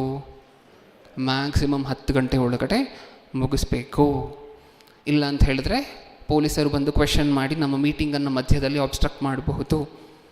ಕನ್ವೀನರ್ನ ಕರ್ಕೊಂಡು ಹೋಗಿ ಕ್ವೆಶನ್ ಮಾಡ್ತಾರೆ ಪೊಲೀಸ್ ಸ್ಟೇಷನ್ಗೆ. ಬೇಕಾ ಅವೆಲ್ಲ ಬೇಕಾ? ಪಾಪ ಮೀಟಿಂಗ್ ಇಡುವಂತಹದ್ದೇ ಸಾಲ ಸೋಲ ಮಾಡಿ ಏನೋ ಮಾಡಿ ಕೂಡಿಟ್ಟು ಸಾಕಷ್ಟು ಆಸಕ್ತಿಯಿಂದ ಆಸೆಯಿಂದ ಇಟ್ಕೊಂಡಿರ್ತಾರೆ ಮೀಟಿಂಗ್ಸನ್ನು. ಯಾವ ರೀತಿಯಾಗಿರುವಂಥ ಅಬ್ಸ್ಟ್ರಕ್ಷನ್ನು ಸಹ ಆಗಬಾರ್ದಲ್ವ? ಅದಕ್ಕೋಸ್ಕರ ನಾಯ್ಸ್ ಪೊಲ್ಯೂಷನ್ ಆ್ಯಕ್ಟ್ ಈ ರೆಗ್ಯುಲೇಷನ್ ಏನಿದೆ ಇದರ ಪ್ರಕಾರ 10 ಗಂಟೆಯೊಳಗಡೆ 6 AM ಇಂದ ಹಿಡಿದು ಬೆಳಿಗ್ಗೆ 6 AM ಏನಿದೆ ಆ 6 AM ಇಂದ ಹಿಡಿದು ರಾತ್ರಿ 10 ಗಂಟೆವರೆಗೂ ಮಾತ್ರ ಸ್ಪೀಕರ್ಗಳು ಹೊರಗಡೆ ಕೇಳಿಸ್ಬೋದು. ಮತ್ತು ಎಲ್ಲಿಂದ ಎಲ್ಲಿವರೆಗೂ ಬಂದು ರಾತ್ರಿ 10 ಗಂಟೆಯಿಂದ ಹಿಡಿದು ಬೆಳಿಗ್ಗೆ 6 ಗಂಟೆವರೆಗೂ ಬಂದು ಎಲ್ಲೂ ಸಹ ಸ್ಪೀಕರ್ಗಳು ಕೇಳಿಸೋ ಹಾಗಿಲ್ಲ. ಬ್ರದರ್, ನಮ್ಮ ಏರಿಯಾದಲ್ಲಿ ದೇವರನ್ನು ಕೂರಿಸ್ಬಿಟ್ಟು ಕೊಡ್ತಾರೆ ಬ್ರದರ್ ಸೌಂಡು, 12 ಗಂಟೆವರೆಗೂ ಕೊಡ್ತಾರೆ. ಅವ್ರು ಏನು ಮಾಡ್ತಾರೆ ಅನ್ನುವಂಥದ್ದು ನಮಗೆ ಬೇಕಾಗಿಲ್ಲ. ನಾವು ರೂಲ್ ಫಾಲೋ ಮಾಡ್ತಿದ್ದಾರೋ, ಪರ್ಮಿಷನ್ ತೊಗೊಂಡಿದ್ದಾರೋ, ಪೊಲೀಸರು ಬಂದು ಅವರನ್ನು ಕ್ವೆಶನ್ ಮಾಡುವಂಥ ರೀತಿಯಲ್ಲೇ ನಮ್ಮನ್ನು ಕ್ವೆಶನ್ ಮಾಡ್ತಾರೋ, ಅದು ನಮಗೆ ಬೇಡದೇ ಇರುವಂಥ ವಿಚಾರ. ಇದು ಕಾನೂನು. ಯೇಸು ಕ್ರಿಸ್ತರ 1ನೇ ಶತಮಾನದಲ್ಲಿ ಕಾನೂನನ್ನು ಪಾಲಿಸಿದ್ದಾರೆ, ನಾವು ಸಹ ಪಾಲಿಸಬೇಕು. ನಾವೇನು ಕಷ್ಟಪಡ್ತಿದ್ದೀವ? ಇಲ್ಲ ಅಲ್ವಾ? ಒಂದು ಚಿಕ್ಕ ಅಪ್ರೂವಲನ್ನು ತೊಗೋಬೇಕು, ಒಂದು ಚಿಕ್ಕ ಪರ್ಮಿಷನನ್ನು ತೊಗೋಬೇಕು, ಟೈಮಿಂಗ್ಸನ್ನು ಸ್ಟ್ರಿಕ್ಟಾಗಿ ಫಾಲೋ ಮಾಡಬೇಕು. ಮೀಟಿಂಗನ್ನು ಇಟ್ಟರೆ ಆದಷ್ಟು ಬೇಗ. ಸಾಕಷ್ಟು ಕಡೆ 8 ಗಂಟೆ 8:30ಗೆ ಮೀಟಿಂಗನ್ನು ಸ್ಟಾರ್ಟ್ ಮಾಡಿ 11:30 12 ಗಂಟೆ ತನಕ ಹೋಗ್ತಿರುತ್ತೆ. ಆ ರೀತಿಯಾಗುವಂತಹದ್ದು ಬೇಡ ಅಲ್ವಾ? ಯಾಕೆಂದರೆ ಮತ್ತೆ ಕ್ವೆಶನ್ ಮಾಡುವಂತಹದ್ದು ಗಲಿಬಿಲಿ ಎಲ್ಲ ಏನಕ್ಕೋಸ್ಕರ ನಮಗೆ? ಮತ್ತು ಊಟ ಮಾಡಿ ಜನ ಯಾವಾಗ ಮನೆಗೆ ಹೋಗುವಂತಹದ್ದು, ಇದೆಲ್ಲ ಕನ್ಸಿಡ್ರೇಷನ್ಗೆ ತಗೊಂಡು ಯೋಚನೆ ಮಾಡಿ ಕರೆಕ್ಟಾಗಿ ಪ್ರಾರ್ಥನೆ ಅನ್ನುವಂತಹದ್ದು ಆದಷ್ಟು ಬೇಗ 6:30 6 ಗಂಟೆ ಮ್ಯಾಕ್ಸಿಮಮ್ 7 ಗಂಟೆ ಈ ಟೈಮಲ್ಲಿ ಶುರು ಮಾಡಿ ಕರೆಕ್ಟಾಗಿ 9:30 ಒಳಗಡೆ ಕಂಪ್ಲೀಟ್ ಮಾಡಿಕೊಳ್ಳಲಿಕ್ಕೆ ದಯವಿಟ್ಟು ಪ್ರಯತ್ನವನ್ನು ಪಡಿ. ಓಕೆ, ಇದು ನಮ್ಮ ಭಾರತ ದೇಶದಲ್ಲಿರುವಂತಹ ಒಂದಾನೊಂದು ನಿಬಂಧನೆ, ರೆಗ್ಯುಲೇಷನ್. ಓಕೆ, ಈಗ ನೆಕ್ಸ್ಟ್ ಸ್ಲೈಡ್.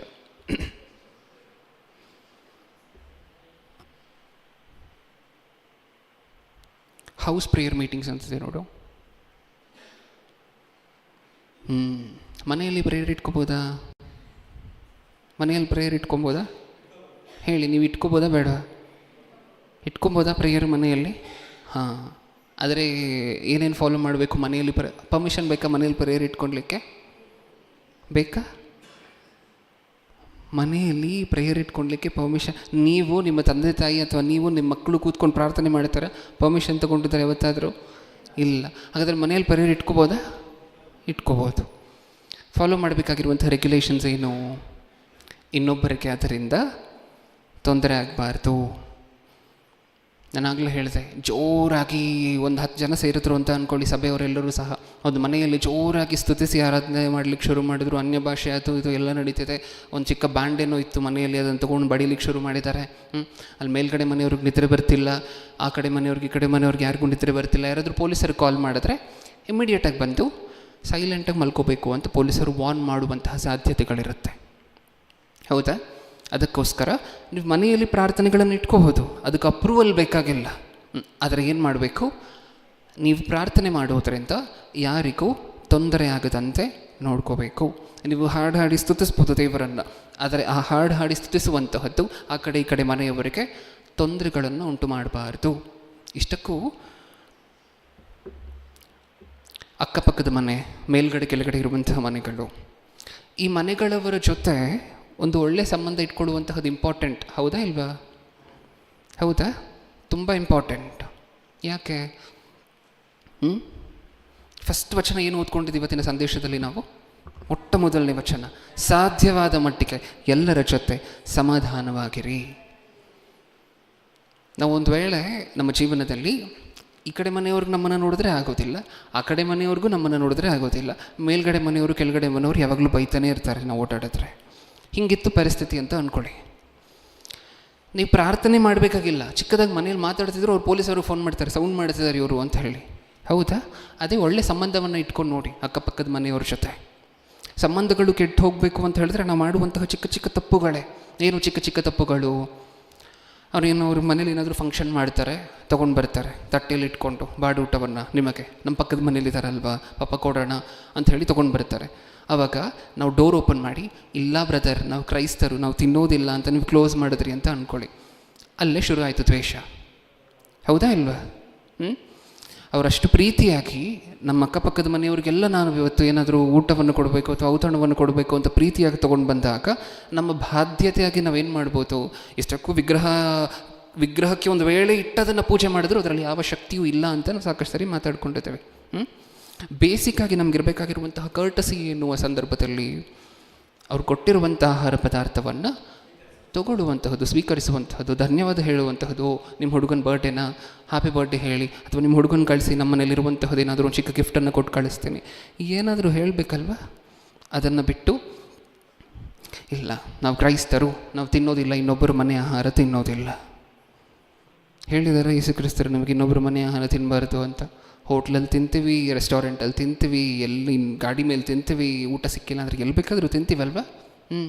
ಮತ್ತು ಈ ರೀತಿಯಾಗಿ ಇನ್ನೊಬ್ಬರ ಮನಸ್ಸನ್ನು ಚುಚ್ಚೋದೇನಕ್ಕೋಸ್ಕರ ಹೀಗೆಲ್ಲ ಮಾಡಿದ್ವಿ ಅಂತ ಅಂದ್ಕೊಳ್ಳಿ, ಯಾರಿಗೂ ನಮ್ಮನ್ನು ಕಂಡ್ರೆ ಆಗೋದಿಲ್ಲ. ನಾವಿರುವಂಥ ಅಪಾರ್ಟ್ಮೆಂಟ್ಸಲ್ಲಿ ಯಾರೂ ನಮ್ಮನ್ನು ಇಷ್ಟಪಡೋದಿಲ್ಲ, ನಾವಿರುವಂಥ ಏರಿಯಾದಲ್ಲಿ ಯಾರೂ ನಮ್ಮನ್ನು ಇಷ್ಟಪಡೋದಿಲ್ಲ.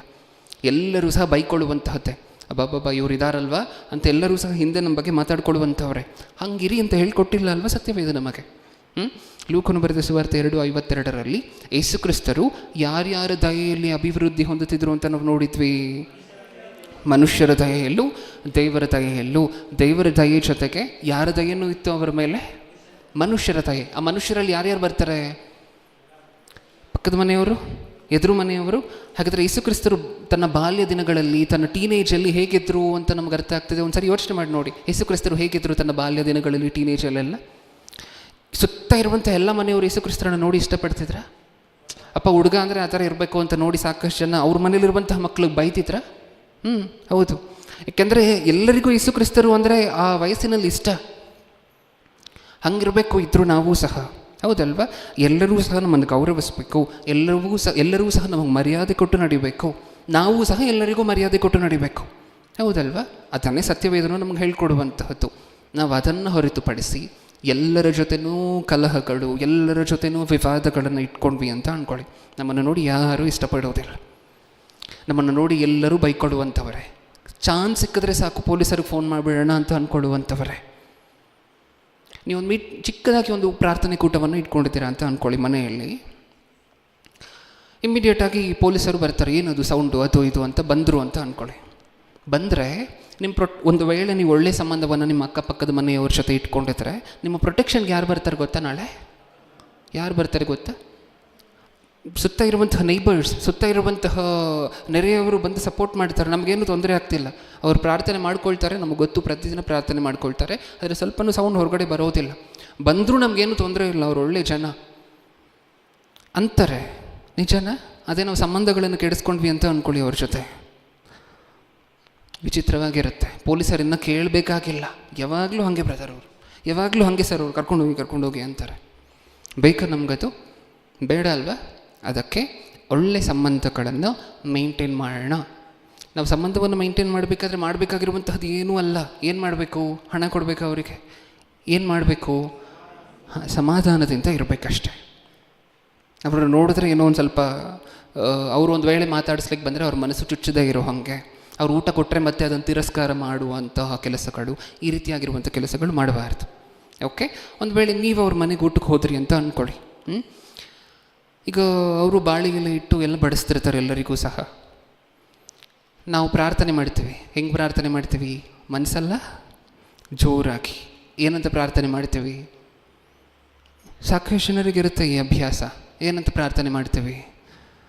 ತಂದೆ, ಇದರಲ್ಲಿರುವಂಥ ಅಶುದ್ಧತೆಗಳು, ಅಶುದ್ಧಾತ್ಮ, ಪಿಶಾಚಿಗಳೆಲ್ಲ ಹೊರಗಡೆ ಓಡೋಗಬೇಕು. ನಿಮ್ಮ ಪ್ರಾರ್ಥನೆ ಕೇಳಿಸ್ಕೊಡುವಂಥ ಅವ್ರು ಏನು ಮಾಡಬೇಕು? ನಿಮ್ಮನ್ನು ಕರೆದು ಬಾಳಿಯಲ್ಲಿ ಊಟ ಹಾಕಿದ್ರಲ್ವ, ಏನು ಮಾಡಬೇಕು ಅವರು? ನೀವೇ ನಮ್ಮ ಮನೇಲಿರುವಂಥ ದೊಡ್ಡ ಅಶುದ್ಧ, ಫಸ್ಟ್ ಎದ್ದು ಹೊರಗಡೆ ಹೋಗಿ ಅಂತಾರೆ ಅವರು. ಹೌದಾ ಇಲ್ವಾ? ಪ್ರಾರ್ಥನೆ ಮಾಡುವಂತಹದ್ದು ಯಾರಿಗೂ ಸೌಂಡ್ ಕೇಳಿಸದಂತೆ. ಸೌಂಡ್ ಕೇಳಿಸಿದ್ರೂ ಸಹ ಪ್ರಾರ್ಥನೆ ಹೇಗಿರಬೇಕು ಅಂತ ಹೇಳಿದ್ರೆ, ತಂದೆ ನೀವು ಈ ಹೊತ್ತು ನಾನು ಕೊಟ್ಟಿರುವಂಥ ಆಹಾರದ ನಿಮಿತ್ತ ನಿಮಗೆ ಧನ್ಯವಾದಗಳು, ಕೃತಜ್ಞತೆಗಳು. ಇದು ನಾವು ಊಟದ ಮುಂದೆ ಕೂತ್ಕೊಂಡು ಮಾಡಬೇಕಾಗಿರುವಂತಹ ಪ್ರಾರ್ಥನೆ.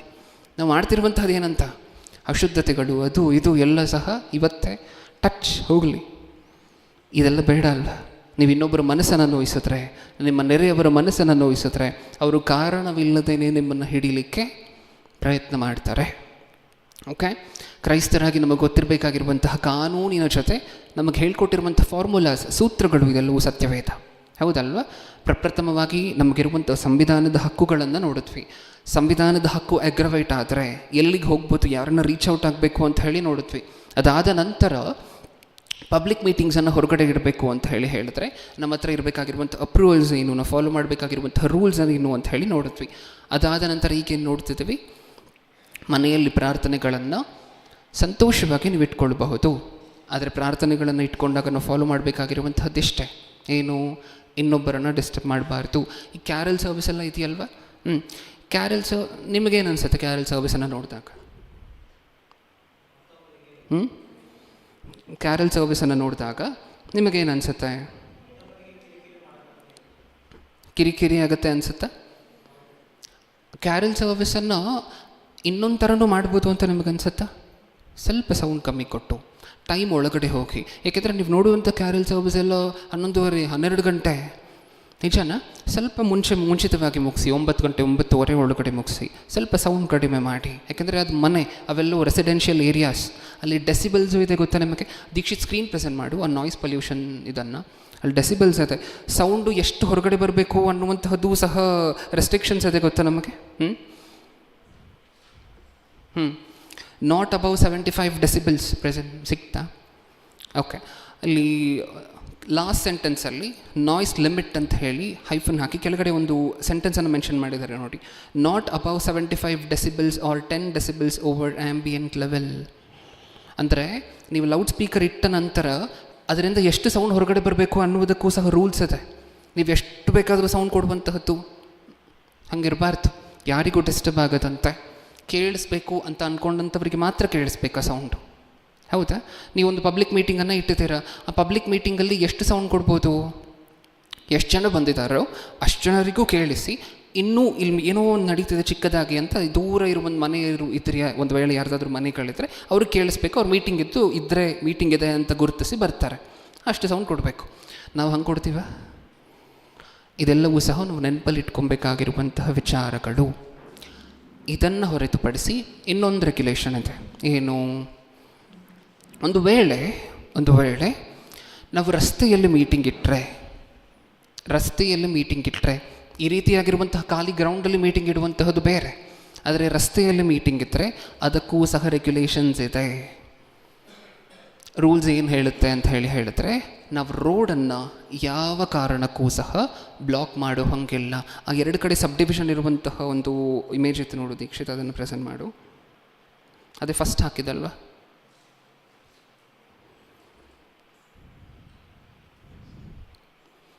ರೈಟಲ್ಲಿರುವಂತಹದನ್ನು ಮಾತ್ರ ಝೂಮ್ ಮಾಡು. ಅಲ್ಲಿ ಬಲಗಡೆ ಇರುವಂತಹದ್ರ ಮೇಲೆ ಕಾನ್ಸಂಟ್ರೇಟ್ ಮಾಡಿ. Avoid obstructing roads or public spaces. Indian penal code section 283 ಏನು ಹೇಳುತ್ತೆ? No blocking public roads or obstructing paths. Public ರೋಡ್ಗಳನ್ನು ನಾವು ಬ್ಲಾಕ್ ಮಾಡೋ ಹಾಗೆ ಇಲ್ಲ. ಒಂದು ವೇಳೆ ಸಾಕಷ್ಟು ಜನ ರಸ್ತೆಗಳಲ್ಲಿ ಮೀಟಿಂಗನ್ನು ಇಡ್ತಾರೆ. ನೀವು ಒಂದು ವೇಳೆ ಒಂದು ರಸ್ತೆಯಲ್ಲಿ ಮೀಟಿಂಗ್ ಇಡ್ತಿದ್ದೀರಾ ಅಂತ ಹೇಳಿದ್ರೆ ಪ್ರಾಪರಾಗಿ ಪರ್ಮಿಷನ್ ತಗೊಂಡು ಕ್ಲಿಯರಾಗಿ ಮ್ಯಾಪ್ ಮೇಲೆ ಸೈನ್ ಹಾಕಿರಬೇಕು. ಒಂದು ವೇಳೆ ಗಾಡಿಗಳಿಗೆ ಇನ್ನೊಂದು ರಸ್ತೆಯಿಂದ ಹೋಗಿ ಬರುವುದಕ್ಕೆ ಸವಲತ್ತಿದ್ದರೆ ಆವಾಗ ನೀವು ಆ ರಸ್ತೆಯಲ್ಲಿ ಮೀಟಿಂಗ್ ಇಡ್ಬೋದು. ಯಾವಾಗ? ಪ್ರಾಪರ್ ಪರ್ಮಿಷನ್, ರಿಟರ್ನ್ ಪರ್ಮಿಷನನ್ನು ತಗೊಂಡು ಮ್ಯಾಪ್ಗೆ ಮತ್ತು ವೆಹಿಕಲ್ಸ್ ಹೆಂಗೆ ಡಿವಿಯೇಟ್ ಆಗಬೇಕು ಅನ್ನುವಂತಹ ಮ್ಯಾಪ್ಗೆ ನೀವು ಸೈನ್ ಹಾಕಿಸ್ಕೊಂಡಿರುವಾಗ ಆವಾಗ ಮಾತ್ರ ಒಂದು ರಸ್ತೆಯಲ್ಲಿ ನೀವು ಮೀಟಿಂಗನ್ನು ಇಡ್ಬೋದು. ಯಾಕೆಂದರೆ ಸಾಕಷ್ಟು ಜನ ಗ್ರೌಂಡ್ ಸಿಕ್ಕಿಲ್ಲ ಬ್ರದರ್ ಅಂತ ಹೇಳಿ ಒಂದು ನೀಟಾಗಿ ಒಂದು ರಸ್ತೆಯಲ್ಲಿ ಪೆಂಡಲ್ ಹಾಕ್ಬಿಟ್ಟು ಮೀಟಿಂಗನ್ನು ಇಟ್ಬಿಡ್ತಾರೆ. ಅದು ಹೆಂಗಿರಬೇಕು? ಆರ್ಗನೈಸ್ಡ್ ಆಗಿ. ವೆಹಿಕಲ್ಸ್ ಡಿವಿಯೇಟ್ ಆದರೆ ಯಾವ ಪಾತಲ್ಲಿ ಇನ್ನೊಂದು ರಸ್ತೆ ಇದೆಯೋ ಒಂದು ವೇಳೆ ಗಾಡಿಗಳಿಗೆಲ್ಲ ಹೋಗಲಿಕ್ಕೆ, ಅದು ನೋಡಿ ಅದ್ರ ಮೇಲೆ ಮತ್ತೆ ಸೈನ್ ಮಾಡಿಸ್ಕೊಂಡು DC ಹತ್ರನೋ ಅಥವಾ ಲೋಕಲ್ ಅಥಾರಿಟಿ ಯಾರಿದ್ದಾರೆ ಅವ್ರ ಹತ್ರ ಸೈನ್ ಮಾಡಿಸ್ಕೊಂಡು ಅದಕ್ಕೂ ಅಪ್ರೂವಲ್ ತೊಗೊಂಡಿರಬೇಕು. ಓಕೆ? ನೀವು ರಸ್ತೆಯನ್ನು ಬ್ಲಾಕ್ ಮಾಡಿದ್ರಿ ಅಂತ ಅಂದ್ಕೊಳ್ಳಿ, ಅಪ್ರೋಪ್ರಿಯೇಟ್ ಪರ್ಮಿಷನ್ ಇಲ್ಲದೆ, ಪೊಲೀಸರು ಸ್ಟ್ರೈಟ್ ಅವೇ ನಿಮಗೆ ಬಂದು ಕ್ವೆಶನ್ ಮಾಡ್ಬೋದು, ನಿಮ್ಮನ್ನು ಸ್ಟೇಷನ್ಗೂ ಸಹ ಕರ್ಕೊಂಡು ಹೋಗ್ಬೋದು. ನೀವು ರಸ್ತೆಯನ್ನು ಬ್ಲಾಕ್ ಮಾಡಿದ್ರೆ ಅಲ್ಲಿ ರಸ್ತೆಯಲ್ಲಿ ಎಷ್ಟೊಂದು ಮನೆಗಳಿರುತ್ತಲ್ವ, ಅವರೆಲ್ಲ ನೋಡಿ ಏನು ಅಂದ್ಕೊಳ್ತಾರೆ ಹೇಳಿ? ಅವ್ರ ಕೆಲಸದಿಂದ ಯಾವಾಗಲೂ ಸಂಜೆ ಸುಸ್ತಾಗಿ ಬರ್ತಿರ್ತಾರೆ, ರಸ್ತೆ ಬ್ಲಾಕ್ ಆಗಿದೆ, ಇನ್ನೊಂದು ರಸ್ತೆ ಇದೆಯಾ ಮನೆಗೆ ಹೋಗಲಿಕ್ಕೆ? ಇಲ್ಲ, ಗಾಡಿಯನ್ನು ಎಲ್ಲೋ ನಿಲ್ಲಿಸ್ಕೊಂಡು ನಡ್ಕೊಂಡು ಹೋಗಬೇಕು. ಅವ್ರ ಪರಿಸ್ಥಿತಿಯನ್ನು ಒಂದ್ಸರಿ ಯೋಚನೆ ಮಾಡಿ ಅಲ್ವಾ? ನೀವು ಅವರ ಜಾಗದಲ್ಲಿದ್ದು ಯೋಚನೆ ಮಾಡಿ. ಅವರೇ ಒಂದು ದೇವರನ್ನು ಕೂರಿಸಿದ್ರು ಅಂತ ಅಂದ್ಕೊಳ್ಳಿ, ನಿಮಗೆ ಇನ್ಕನ್ವೀನಿಯನ್ಸ್ ಆಗುತ್ತಾ ಅಲ್ವಾ? ಅದರಿಂದ ಅವರಿಗೂ ಆಗುತ್ತಾ? ಹಂಗೆ ಯೋಚನೆ ಮಾಡೋಣ ನೆಕ್ಸ್ಟ್ ಟೈಮ್. ಅವರ ಜಾಗದಲ್ಲಿ ನೀವೊಂದು ಮೀಟಿಂಗನ್ನು ಇಡಬೇಕಂದ್ರೂ, ನೀವು ಮನೆಯಲ್ಲಿ ಪ್ರಾರ್ಥನೆ ಜೋರಾಗಿ ಒಂದು ವೇಳೆ ಸ್ವಲ್ಪ ಸೌಂಡ್ ಜಾಸ್ತಿ ಕೊಟ್ಟು ಮಾಡಬೇಕು ಅಂತ ಹೇಳಿದ್ರೂ ಸಹ ಅವರ ಸ್ಥಾನದಲ್ಲಿ ನೀವು ಇದು ಯೋಚನೆ ಮಾಡಿ ನೋಡಿ. ಈ ಎಳೆ ಮಕ್ಕಳ ಪರಿಸ್ಥಿತಿ ನಿಮಗೆ ಗೊತ್ತಲ್ವ? ಎಳೆ ಮಕ್ಕಳು, ತುಂಬ ಎಳೆ ಮಕ್ಕಳಿದ್ದಾರೆ ಅಂತ ಅಂದ್ಕೊಳ್ಳಿ, ಪಕ್ಕದ ಮನೆಯಲ್ಲಿ ಚಿಕ್ಕ ಸೌಂಡ್ ಆದರೂ ಎದ್ದೇಳ್ತಾರೆ. ನೀವೊಂದು ಡ್ರಮ್ ತೊಗೊಂಡು ಬಡ್ ಬಡ್ ಬಡ್ ಅಂತ ವಾರಿಸ್ಕೊಂಡು ಪ್ರಾರ್ಥನೆ ಮಾಡಿದ್ರೆ ಮನೆಯಲ್ಲಿ, ಅವ್ರ ಪಕ್ಕದ ಮನೆಯಲ್ಲಿ ಇತ್ಕೊಂಡು, ನಿಮ್ಮ ಸ್ವಂತ ಮನೆ ಇದ್ದರೆ ಯಾರಿಗೂ ಸೌಂಡ್ ಬಂದಿಲ್ಲ ಅಂತ ಹೇಳಿದ್ರೆ ಮಾಡಿ ಸಂತೋಷ. ಜೋರಾಗಿ ಡ್ರಮ್ ಹೊಡ್ಕೊಂಡು ನೀವು ಪ್ರಾರ್ಥನೆ ಮಾಡಿದಾಗ, ಹಾಡು ಹೇಳಿದಾಗ ಮನೆಯಲ್ಲಿ ಆ ಮಗು ಏನಾಗ್ತಿರ್ಬೇಕು ಯೋಚನೆ ಮಾಡಿ. ನಿದ್ರೆ ಮಾಡಿ ಎದ್ದೇಳುತ್ತಾ ಅಳಕ್ಕೆ ಶುರು ಮಾಡುತ್ತಾ? ಅವರ ತಂದೆ ತಾಯಿ ಸ್ವಲ್ಪ ಸಮಾಧಾನ ಮಾಡಿ ಮತ್ತೆ ನಿದ್ರೆ ಮಾಡಿಸ್ತಾರೆ. ಮತ್ತೆ ನೀವು ಡ್ರಮ್ ಹೊಡಿತೀರ, ಮತ್ತೆ ಅದೇನು ಮಾಡುತ್ತೆ? ಮತ್ತೆ ಎದ್ದೇಳಿ ಅಳ್ಲಿಕ್ಕೆ ಶುರು ಮಾಡುತ್ತೆ. ಇದೆಲ್ಲ ಕನ್ಸಿಡ್ರೇಷನ್ಗೆ ತಗೊಂಡು, ಯಾಕಂದರೆ ಸತ್ಯವೇದ ನಮಗೆ ಎಲ್ಲರ ಜೊತೆ ಸಮಾಧಾನವಾಗಿರಬೇಕು ಅಂತ ಹೇಳ್ಕೊಟ್ಟಿದೆ, ಎಲ್ಲರನ್ನು ಪ್ರೀತಿ ಮಾಡಬೇಕು ಅಂತ ಹೇಳ್ಕೊಟ್ಟಿದೆ, ಯಾರಿಗೂ ತೊಂದರೆ ಕೊಡಬಾರ್ದು ಅಂತ ಹೇಳ್ಕೊಟ್ಟಿದೆ, ನಾವಿರುವಂತಹ ಜೂರಿಸ್ಟಿಕ್ಷನಲ್ಲಿರುವಂತಹ ಪ್ರತಿಯೊಂದು ನಿಯಮ ನಿಬಂಧನೆಗಳನ್ನು ಫಾಲೋ ಮಾಡಬೇಕು ಅನ್ನುವಂಥದ್ದನ್ನು ಹೇಳ್ಕೊಟ್ಟಿದೆ. ಹೌದಾ? ಅದನ್ನೆಲ್ಲ ಫಾಲೋ ಮಾಡಬೇಕಲ್ವ? ಅದೇ ಅಲ್ವಾ ನಮ್ಮ ಬಾಧ್ಯತೆ. ಇನ್ನೊಂದು ಸ್ವಲ್ಪ ಹೊತ್ತಲ್ಲಿ ಮುಗಿಸ್ಕೊಳ್ಳೋಣ, ಇನ್ನೊಂದು 15-20 ಮಿನಿಟ್ಸಲ್ಲಿ ಒಂದೇ ಸಂದೇಶ ಇವತ್ತಿಗೆ. ಓಕೆ? ಈಗ ಈ ಆಂಟಿ ಕನ್ವರ್ಷನ್ ಲಾ ಅಂತ ಹೇಳಿ ಪಾಸ್ ಆಯ್ತಲ್ವ? ಸಾಕಷ್ಟು ಸ್ಟೇಟ್ಗಳಲ್ಲೂ ಪಾಸ್ ಆಯಿತು, ನಮ್ಮ ಕರ್ನಾಟಕ ರಾಜ್ಯದೊಂದಿಗೆ ಸೇರಿ ಅಲ್ವಾ? ಆ್ಯಂಟಿ ಕನ್ವರ್ಷನ್ ಲಾ. ಬೈಬಲ್ ಏನು ಹೇಳುತ್ತೆ ಇದರ ಬಗ್ಗೆ? ಏಕೆಂದರೆ ಹೇಗೂ ಲಾಸ್ ಆ್ಯಂಡ್ ರೆಗ್ಯುಲೇಷನ್ಸ್ನ ಬಗ್ಗೆ ಆಲೋಚನೆ ಮಾಡ್ತಿದ್ದೀವಿ, ಹೇಗೂ ಕ್ರೈಸ್ತರು ತಿಳ್ಕೊಬೇಕಾಗಿರುವಂಥ ಲಾಸ್ನ ಬಗ್ಗೆ ಆಲೋಚನೆ ಮಾಡ್ತಿದ್ದೀವಿ ಎಕ್ಸಾಮ್ಗೆ ಅಂದಾಗ. ಅದರ ಜೊತೆಯಲ್ಲಿ ಈ ಆ್ಯಂಟಿ ಕನ್ವರ್ಷನ್ ಲಾ ಬಗ್ಗೆ ಬೈಬಲ್ ಏನು ಹೇಳುತ್ತೆ? ಫಸ್ಟ್ ಆ್ಯಂಟಿ ಕನ್ವರ್ಷನ್ನ ಬೈಬಲ್ ಹೇಗಿದೆ? ಕನ್ವರ್ಷನ್ಗೆ ಸಪೋರ್ಟ್ ಮಾಡುತ್ತಾ? ಬಲವಂತ ಮತ ಮಾರ್ಪಡಿಸುವುದಕ್ಕೆ ಸಪೋರ್ಟ್ ಮಾಡುತ್ತಾ? ಯಾರಾದರೂ ನಾಳೆ ಕೇಳಿದ್ರು ಅಂತ ಅಂದ್ಕೊಳ್ಳಿ, ಬ್ರದರ್ ನೀವು ಸಾಕಷ್ಟು ಎಕ್ಸಾಮ್ ಎಲ್ಲ ಬರ್ತಿದ್ದೀರಾ, ಬೈಬಲಲ್ಲಿ ತುಂಬ ಉತ್ತೀರ್ಣರಾಗಿದ್ದೀರಾ, ಏನಂತೀರ? ಬೈಬಲ್ ಸಪೋರ್ಟ್ ಮಾಡುತ್ತಾ? ಈ ಲಾ ಬಂದಿದೆಯಲ್ವ ರೀಸೆಂಟಾಗಿ ಅಂದಾಗ ಏನಂತೀರ ನೀವು? ಅವ್ರ ಹತ್ರ ಡೈರೆಕ್ಟಾಗಿ ಹೇಳಿ. ಆ್ಯಂಟಿ ಕನ್ವರ್ಷನ್ ಲಾ ಅನ್ನು ಇವರು ಇವತ್ತು ತೊಗೊಂಡು ಬಂದಿದ್ದಾರೆ. ಯೇಸು ಕ್ರಿಸ್ತರು ಸತ್ಯವೇದ ಈ ಆ್ಯಂಟಿ ಕನ್ವರ್ಷನನ್ನು ಮೊದಲನೇ ಶತಮಾನದಲ್ಲೇ ತೋರ್ಪಡಿಸಿದೆ. ಯಾರನ್ನೂ ಸಹ ಬಲವಂತವಾಗಿ ಅವರು ನಂಬಿರುವಂತಹ ಫೇತ್, ಅವ್ರು ನಂಬಿರುವಂತಹ ಧರ್ಮವನ್ನು ತಳ್ಳಿ ಪಕ್ಕಕ್ಕೆ ನಮ್ಮ ಧರ್ಮಕ್ಕೆ ಬಲವಂತವಾಗಿ ಯಾರನ್ನೂ ಕರ್ಕೊಂಡು ಬರಬಾರ್ದು ಅಂತ ಸತ್ಯವೇದ ಕ್ರಿಸ್ಟಲ್ ಕ್ಲಿಯರ್ ಆಗಿ 2000 ವರ್ಷಗಳ ಹಿಂದೆ ಒಂದು ಸಾರಿ, 3500 ವರ್ಷಗಳ ಹಿಂದೆ ಒಂದು ಸಾರಿ ಹೇಳಿದೆ. ನೋಡೋಣ ಒಂದು ಸಾರಿ ಸತ್ಯವೇದದಲ್ಲಿ. ಬಲವಂತವಾಗಿ ಯಾರನ್ನಾದರೂ ಕರ್ಕೊಂಬ ಅಂತ ಸತ್ಯವೇದ ಹೇಳುತ್ತಾ ದೇವರಲ್ಲಿ? ಯೆಹೋಶುವನ ಗ್ರಂಥ, ಹಳೆ ಒಡಂಬಡಿಕೆಯಲ್ಲಿರುವಂತಹ ವಿಚಾರ. ಯೆಹೋಶುವನ ಗ್ರಂಥ 24ನೇ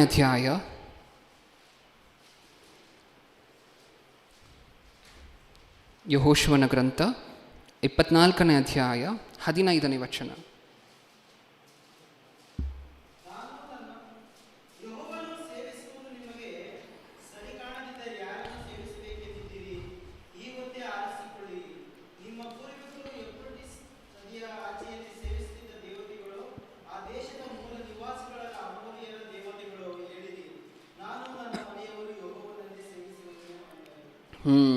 ಏನರ್ಥ ಆಯಿತು ಈ ಮಾತಿನಿಂದ ನಮಗೆ? ಚಾಯ್ಸ್ ಕೊಡ್ತಿದ್ದಾರೆ, ಹೌದಾ? ಆ ಜನರಿಗಿರುವಂತಹ ಚಾಯ್ಸ್ ಏನು? 15ನೇ ವಚನದಲ್ಲಿ, ಯೆಹೋವನನ್ನು ಸೇವಿಸುವುದು ನಿಮಗೆ ಸರಿ ಕಾಣದಿದ್ದರೆ ಯಾರನ್ನು ಸೇವಿಸಬೇಕೆಂದಿದ್ದೀರಿ? ಈ ಹೊತ್ತೇ ಆರಿಸಿಕೊಳ್ಳಿರಿ, ಆರಿಸಿಕೊಳ್ಳಿರಿ. ಚಾಯ್ಸ್ ಯಾರಿಗೆ ಬಿಡ್ತಿದ್ದಾರೆ? ದೇವರನ್ನು ನಂಬುವಂತಹದ್ದು, ಬಿಡುವಂತಹದ್ದು. ನಿಜವಾದ ದೇವರನ್ನು ನಂಬುವಂತಹದ್ದು, ಬಿಡುವಂತಹದ್ದು. ಚಾಯ್ಸ್ ಯಾರು ಕೊಡ್ತಿದೆ ಸತ್ಯವೇದ ಹೇಳಿ? ಜನರಿಗೆ. ಇಲ್ಲ, ನೀವು ನಂಬಲೇಬೇಕು, ನೀವು ಬಲವಂತವಾಗಿ ಯೇಸು ಕ್ರಿಸ್ತರನ್ನು ನಂಬಲೇಬೇಕು, ನೀವು ಬಲವಂತವಾಗಿ ಸತ್ಯವೇದ ಓದಲೇಬೇಕು ಅಂತ ಯಾವತ್ತಾದರೂ ಹೇಳಿದೆಯಾ ಸತ್ಯವೇದ? ಇಲ್ಲ. ನೀವು ಅವ್ರಿಗೆ ಹೇಳಿ, ಯಾರಾದರೂ ನಿಮ್ಮನ್ನು ಪ್ರಶ್ನೆ ಕೇಳಿದ್ರೆ ಆಂಟಿ ಕನ್ವರ್ಷನ್ ಲಾ ಬಗ್ಗೆ ಏನು ಹೇಳ್ತೀರಾ ಅಂತ ಯಾರಾದರೂ ಕೇಳಿದ್ರೆ ಅವ್ರಿಗೆ ಹೇಳಿ, ಆಂಟಿ ಕನ್ವರ್ಷನ್ ಅನ್ನುವಂತಹದ್ದು ಸತ್ಯವೇದದಲ್ಲಿ ಯಾವಾಗಲೂ ಇದೆ. ಯಾರನ್ನು ಫೋರ್ಸ್ಡ್ ಕನ್ವರ್ಷನ್ ಮಾಡಬಾರ್ದು ಅಂತ ಸತ್ಯವೇದ ಕ್ಲಿಯರಾಗಿ ಹೇಳಿದೆ. ಬಲವಂತವಾಗಿ ನೀವು ಸುವಾರ್ತೆ ಹೇಳ್ಬೋದು, ನೀವು ಹೇಳುವಂಥ ಸುವಾರ್ತೆಯನ್ನು ಕೇಳಿ ಅದನ್ನು ನಂಬಬೇಕು ಅಂತ ಆ ವ್ಯಕ್ತಿಗೆ ಅನಿಸಿ ಆ ವ್ಯಕ್ತಿ ದೇವರಲ್ಲಿ ಬಂದರೆ ಸಂತೋಷ, ದೀಕ್ಷಾಸ್ನಾನ ತಗೊಂಡ್ರೆ ಸಂತೋಷ. ಆದರೆ ನೀವು ಹೇಳಬೇಕಾದ್ರೆ ಆ ವ್ಯಕ್ತಿ ತಿರಸ್ಕಾರ ಮಾಡಿದ್ರೆ ನಿಮ್ಮ ಜವಾಬ್ದಾರಿ ಏನು? ಅಲ್ಲಿಂದ ಜಾಗ ಖಾಲಿ ಮಾಡಬೇಕು. ಇನ್ನೊಂದು ಫೋರ್ಸ್ಡ್ ವರ್ಡ್ ಯೂಸ್ ಮಾಡಬಾರ್ದು. ನಂಬ್ಕೊ, ನಿನ್ಗೆ ಒಳ್ಳೇದಾಗುತ್ತೆ, ಇದೆಲ್ಲ ಫೋರ್ಸ್ಡೇ. ಕೋಎರ್ಸಿವ್ ಅಂತ ಹೇಳಿ ಕರಿತೀವಿ, ಫೋರ್ಸ್ಡೇ ಇದು ಸಹ. ದೇವರಿಗೆ ಒಳ್ಳೇದಾಗತ್ತೆ, ನೀವು ದೇವರಲ್ಲಿ ಬಂದರೆ ಒಳ್ಳೇದಾಗುತ್ತೆ, ಬಂದ್ಬಿಡು ಅಂದರೆ ಆ ವ್ಯಕ್ತಿಗೆ ಒಂದು ರೀತಿಯಾಗಿರುವಂಥ ಫೋರ್ಸೇ. ಆ ವ್ಯಕ್ತಿ ಕಷ್ಟದಲ್ಲಿದ್ದಾನೆ, ಈಗ ಬಂದರೆ ಏನೋ ಒಳ್ಳೇದಾಗುತ್ತೆ ಅಂತ ಬರ್ತಾನೆ. ಇದು ನೀವು ಮಾಡ್ತಿರುವಂತಹ ಫೋರ್ಸೇ, ಹೌದಲ್ವಾ? ಹೆಂಗಿರಬೇಕು ನಮ್ಮ ಸುವಾರ್ತೆ? ಯಾವಾಗಲೂ ಸಹ ಯೇಸು ಕ್ರಿಸ್ತರು ನಮಗಿಷ್ಟನ್ನು ಮಾಡಿದ್ದಾರೆ. ದೇವರು ನಮಗಿಷ್ಟೊಂದು ಸುಂದರವಾಗಿರುವಂಥ ಸೃಷ್ಟಿಯನ್ನು ಕೊಟ್ಟಿದ್ದಾರೆ. ಇದರ ಬೇಸಿಸ್ ಮೇಲೆ ನೀನು ದೇವರನ್ನು ನಂಬು ಹೋಗಿದರೆ ನಂಬು. ಇಲ್ಲ ಬೇಡ, ನಾನು ಪುರಾತನ ಮತದಲ್ಲೇ ಇರ್ತೀನಿ, ಅದರಲ್ಲೇ ಇರ್ತೀನಿ, ಇದರಲ್ಲೇ ಇರ್ತೀನಿ ಅಂದರೆ ಇರು ಸಂತೋಷ ಅಂತ ಬಿಟ್ಟು ಬರಬೇಕು. ಮತ್ತೆ ಅಲ್ಲೊಂದು ಆರ್ಗ್ಯುಮೆಂಟನ್ನು ಇಟ್ಕೋಬಾರ್ದು. ನೀವು ಆರ್ಗ್ಯುಮೆಂಟನ್ನು ಇಟ್ಕೊಂಡ್ರೆ ಫೋರ್ಸ್ಡ್ ಕನ್ವರ್ಷನ್ ಅಲ್ವಾ? ನಿಜನಾ? ಇದನ್ನು ನೆನಪಲ್ಲಿ ಇಟ್ಕೋಬೇಕು. ಸತ್ಯವೇದನ ಹೇಳಿದೆ, ಯಾರನ್ನೂ ಸಹ ಫೋರ್ಸ್ ಮಾಡಿ, ಯಾರನ್ನೂ ಸಹ ಬಲವಂತವಾಗಿ ದೇವರಲ್ಲಿ ಕರ್ಕೊಂಬರಬೇಡಿ. ನೀವು ಬಲವಂತವಾಗಿ ಕರ್ಕೊಂಬಂದರೂ ಅವ್ರು ಇರೋದಿಲ್ಲ ದೇವರಲ್ಲಿ, ಅಲ್ವಾ? ಯೇಸು ಕ್ರಿಸ್ತರು ಪ್ರಕಟಣೆ ಗ್ರಂಥದಲ್ಲಿ ಒಂದು ಮಾತನ್ನು ಹೇಳಿದಾರಲ್ವ, ಹೃದಯದ ಹೊರಗಡೆ ನಿಂತ್ಕೊಂಡು ಏನು ಮಾಡ್ತಿದ್ದಾರಂತೆ? ತಟ್ತಾ ಇದ್ದಾರೆ. ಅಂದರೆ ಯೇಸು ಕ್ರಿಸ್ತರಿಗೆ ಅಧಿಕಾರ ಇಲ್ವಾ ಡೈರೆಕ್ಟಾಗಿ ಬಾಗಿಲು ಹೊಡ್ಕೊಂಡು ಒಳಗಡೆ ಬರಲಿಕ್ಕೆ? ಇದೆ, ಆದರೆ ಮಾಡ್ತಿದ್ದಾರೆ ಅದನ್ನು? ಮಾಡ್ತಾ ಇಲ್ಲ. ಅದು ನಮಗಿರುವಂತಹ ಲಿಬರ್ಟಿ, ದೇವರು ಕೊಟ್ಟಿರುವಂತಹ ಲಿಬರ್ಟಿ. ನೀವು ಬಾಗಿಲನ್ನು ತೆಗೆದ್ರೆ ನಾನು ನಿಮ್ಮ ಹೃದಯದೊಳಗಡೆ ಬರ್ತೇನೆ, ಇಲ್ಲ ಅಂತ ಹೇಳಿದ್ರೆ ಹೊರಗಡೆ ನಿಂತ್ಕೊಂಡು ತಟ್ತಿರ್ತೇನೆ. ಅದು ನಿಮಗಿರುವಂತಹ ಪ್ರೈವಸಿ, ನಿಮಗಿರುವಂತಹ ಚಾಯ್ಸ್. ಅದು ಬಿಟ್ಬಿಟ್ಟಿದ್ದಾರೆ, ನೀವು ಆಯ್ಕೆ ಮಾಡ್ಕೋಬೋದು. ಫೋರ್ಸ್ಫುಲ್ಲಾಗಿ ಯಾರನ್ನೂ ಸಹ ಯೇಸು ಕ್ರಿಸ್ತರೇ ಫೋರ್ಸ್ ಮಾಡಿಲ್ಲ ಅಂದರೆ ನಾವು ಫೋರ್ಸ್ ಮಾಡಬಹುದಾ? ಇಲ್ಲ. ಹಾಗಾದರೆ ಈ ಆ್ಯಂಟಿ ಕನ್ವರ್ಷನ್ ಲಾ ಬಂತು ಅಂತ ಅಂದ್ಕೊಳ್ಳಿ, ನಮಗೇನಾದರೂ ಡಿಫ್ರೆನ್ಸ್ ಆಗಬೇಕಾ? ಇಲ್ಲ. ಯಾಕೆಂದರೆ ಸತ್ಯವೇದ ಹೇಳಿರುವಂತಹದ್ದು ಅದು ಯಾರನ್ನು ಫೋರ್ಸ್ಫುಲ್ಲಾಗಿ ಕನ್ವರ್ಟ್ ಮಾಡಬಾರ್ದು ಅನ್ನುವಂಥದ್ದೇ ಸತ್ಯವೇದ ಹೇಳಿರುವಂತಹದ್ದು. ಇವರು ಅದನ್ನು ಒಂದು ಲಾ ರೂಪದಲ್ಲಿ ತೊಗೊಂಡು ಬಂದ್ರಷ್ಟೇ. ಅದಕ್ಕೊಂದಷ್ಟು ಕ್ಲಾಸಸನ್ನು ಆ್ಯಡ್ ಮಾಡಿ, ಅಂದರೆ ನೀವು ಏನೂ ಅಪರಾಧ ಮಾಡಿಲ್ಲ ಅಂದರೂ, ನೀವು ಅಪರಾಧಿಗಳಲ್ಲದೆ ಹೋದರೂ ಸಹ ನಿಮ್ಮನ್ನು ಒಳಮಾಡುವಂತಹ ಕ್ಲಾಸ್ಗಳು ಇದೆ ಆಂಟಿ ಕನ್ವರ್ಷನ್ ಲಾ ಅಲ್ಲಿ. ಅದೊಂದೇ ಲೂಪ್ ಹೋಲ್ ಇರುವಂತಹದ್ದು. ನೀವು ಇನ್ನೊಬ್ಬರಿಗೆ ಸುವಾರ್ತೆ ಫೋರ್ಸ್ಫುಲ್ಲಾಗಿ ಕನ್ವರ್ಟ್ ಮಾಡಿಲ್ಲ ಅಂತ ಹೇಳಿದ್ರು, ಯಾರಾದರೂ ಬಂದು ಇಲ್ಲ ಇವ್ರು ಫೋರ್ಸ್ಫುಲ್ಲಾಗಿ ಕನ್ವರ್ಟ್ ಮಾಡ್ತಿದ್ರು ಅಂತ ಸ್ಟೇಟ್ಮೆಂಟ್ ಕೊಟ್ಟರೆ ನಿಮ್ಮನ್ನು ತೊಗೊಂಡು ಹೋಗಿ ಒಳಗಡೆ ಹಾಕ್ಬೋದು.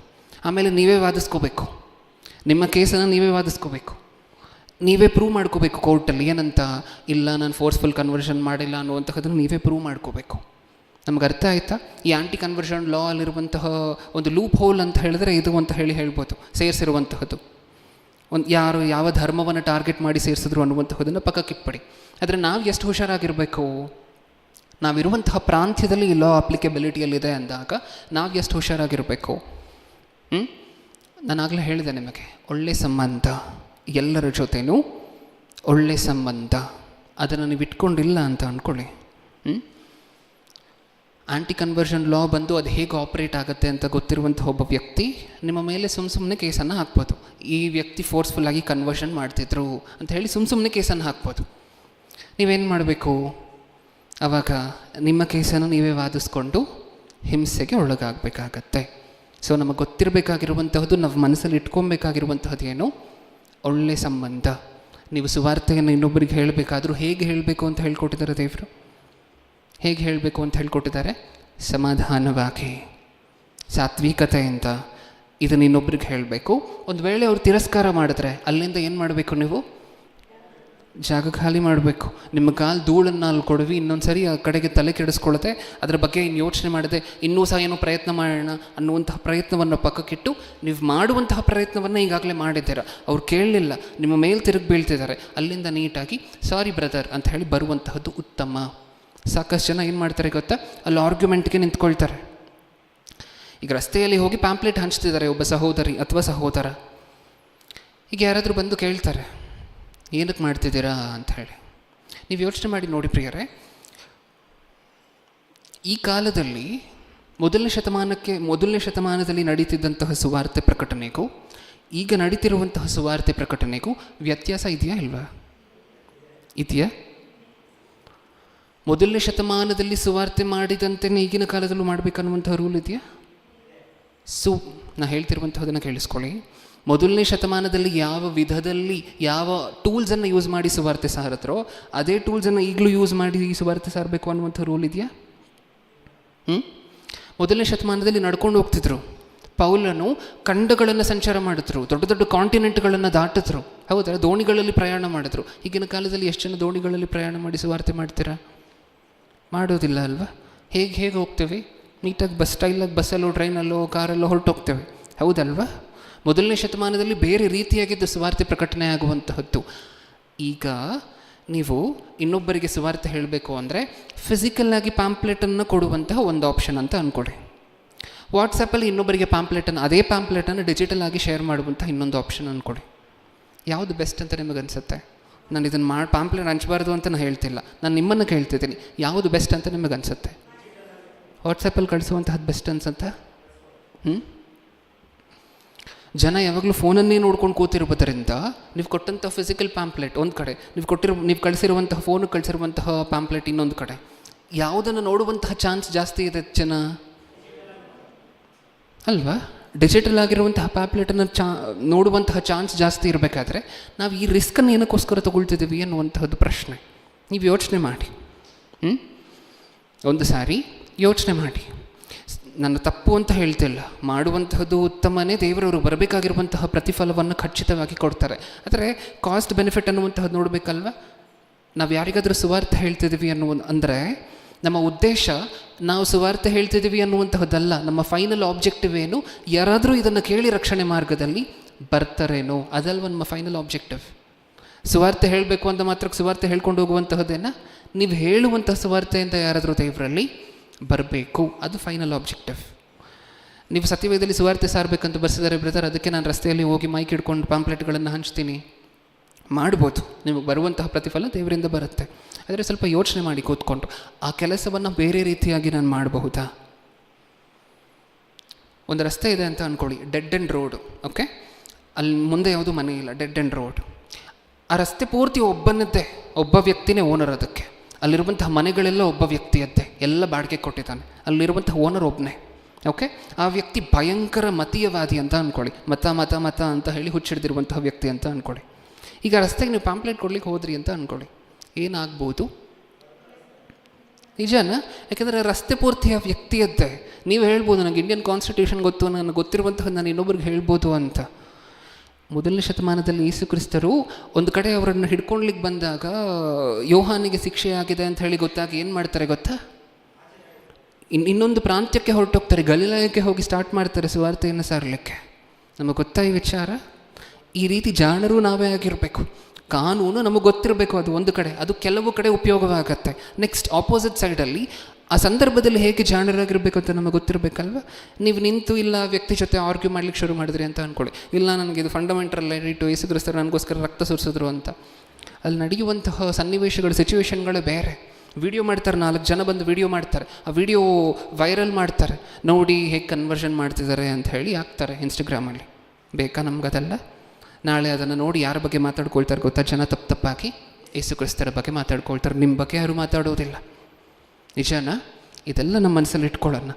ಸುವಾರ್ತೆ ಮಾಡಿ ಅಂತ ಹೇಳಿದರೆ ನಿಜ ಮಾಡೋಣ, ಆದರೆ ಆ ಸುವಾರ್ತೆಯನ್ನು ಇನ್ನೊಂದು ರೀತಿಯಾಗೂ ಮಾಡಬಹುದಾ, ಇನ್ನೂ ಎಫಿಷಿಯೆಂಟ್ ವೇಯಲ್ಲಿ, ಇನ್ನೂ ಉತ್ತಮವಾಗಿರುವಂಥ ಮಾರ್ಗದಲ್ಲಿ ಮಾಡಬಹುದಾ ಅಂತ ಹೇಳಿ ಒಂದು ಸರಿ ಆಲೋಚನೆ ಮಾಡಿ. ಒಂದು ವೇಳೆ ಆ ದಾರಿ ನಿಮಗೆ ಸಿಕ್ಕಿದ್ರೆ ಆ ಉತ್ತಮವಾಗಿರುವಂಥ ರೀತಿಯಲ್ಲಿ ಮಾಡಲಿಕ್ಕೆ ಪ್ರಯತ್ನ ಪಡಿ.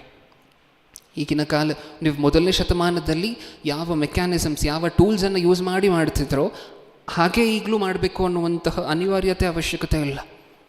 ಆಗಿನ ಕಾಲದವರೆಲ್ಲ ಪ್ರಯಾಣ ಮಾಡ್ತಿದ್ರು, 1000-2000 ಕಿಲೋಮೀಟರ್ ಪ್ರಯಾಣ ಮಾಡ್ತೀವ ನಾವು? ಆಗುತ್ತೆ ನಮ್ಮ ಕೈಯಲ್ಲಿ?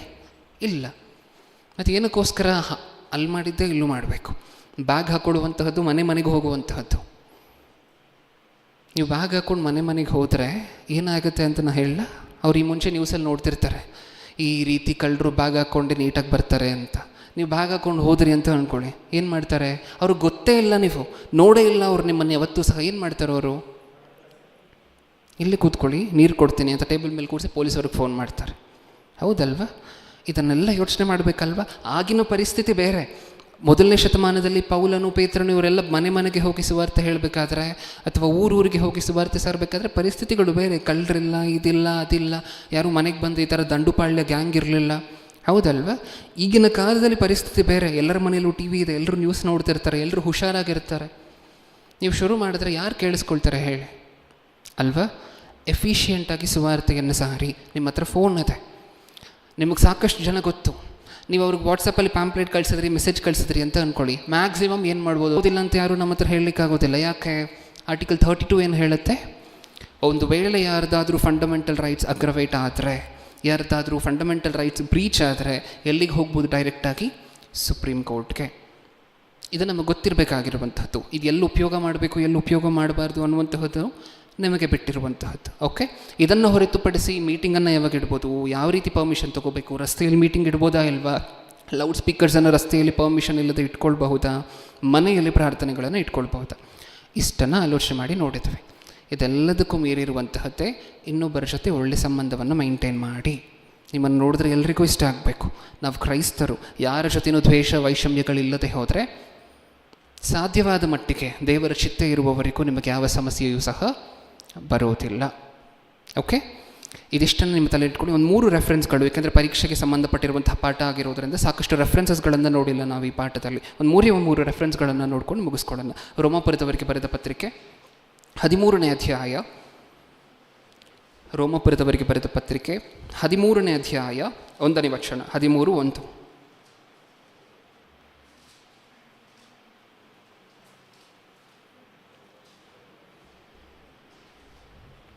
ಪ್ರತಿ ಮನುಷ್ಯನು ತನ್ನ ಮೇಲಿರುವ ಅಧಿಕಾರಿಗಳಿಗೆ ಅಧೀನನಾಗಿರಲಿ. ಯಾರಿಗೆ ಅಧೀನರಾಗಿರಬೇಕು? ನಮ್ಮ ಮೇಲಿರುವಂತಹ ಅಧಿಕಾರಿಗಳಿಗೆ ಅಲ್ವಾ? ವಿಚಿತ್ರವಾಗಿ ನಾವು ಏಕೆಂದರೆ ಈಗ ಲಾಸ್ ಏನೇನು ಬರ್ತಿದೆ, ರೆಗ್ಯುಲೇಷನ್ಸ್ ಏನು ಬರ್ತಿದೆ, ಇದೆಲ್ಲ ನಮ್ಮ ಮೇಲಿರುವಂಥ ಅಧಿಕಾರಿಗಳಿಂದ ಬರ್ತಿರುವಂತಹದ್ದು. ಅವರೊಂದು ಲಾ ಅನ್ನು ಮಾಡಿದ್ರೆ ಅದಕ್ಕೆ ಅಬೈಡ್ ಮಾಡಬೇಕಾಗಿರುವಂತಹದ್ದು, ಅದನ್ನು ಪಾಲಿಸಬೇಕಾಗಿರುವಂತಹದ್ದು ನಮ್ಮ ಕರ್ತವ್ಯ. ಸಿಕ್ಕಾಕೋಬಾರ್ದು. ಹೌದಾ? ಪ್ರತಿ ಮನುಷ್ಯನು ತನ್ನ ಮೇಲಿರುವ ಅಧಿಕಾರಿಗಳಿಗೆ ಅಧೀನನಾಗಿರಲಿ. ಯಾಕೆಂದರೆ ದೇವರಿಂದ ಹೊರತು ಒಬ್ಬರಿಗೂ ಅಧಿಕಾರವಿರುವುದಿಲ್ಲ. ಇರುವ ಅಧಿಕಾರಿಗಳು ದೇವರಿಂದ ನೇಮಿಸಲ್ಪಟ್ಟಿರುವರು. ನೆಕ್ಸ್ಟ್ ಅದೇ 13ನೇ ಅಧ್ಯಾಯ 7ನೇ ವಚನವನ್ನು ಒಂದ್ಸರಿ ಓದೋಣ.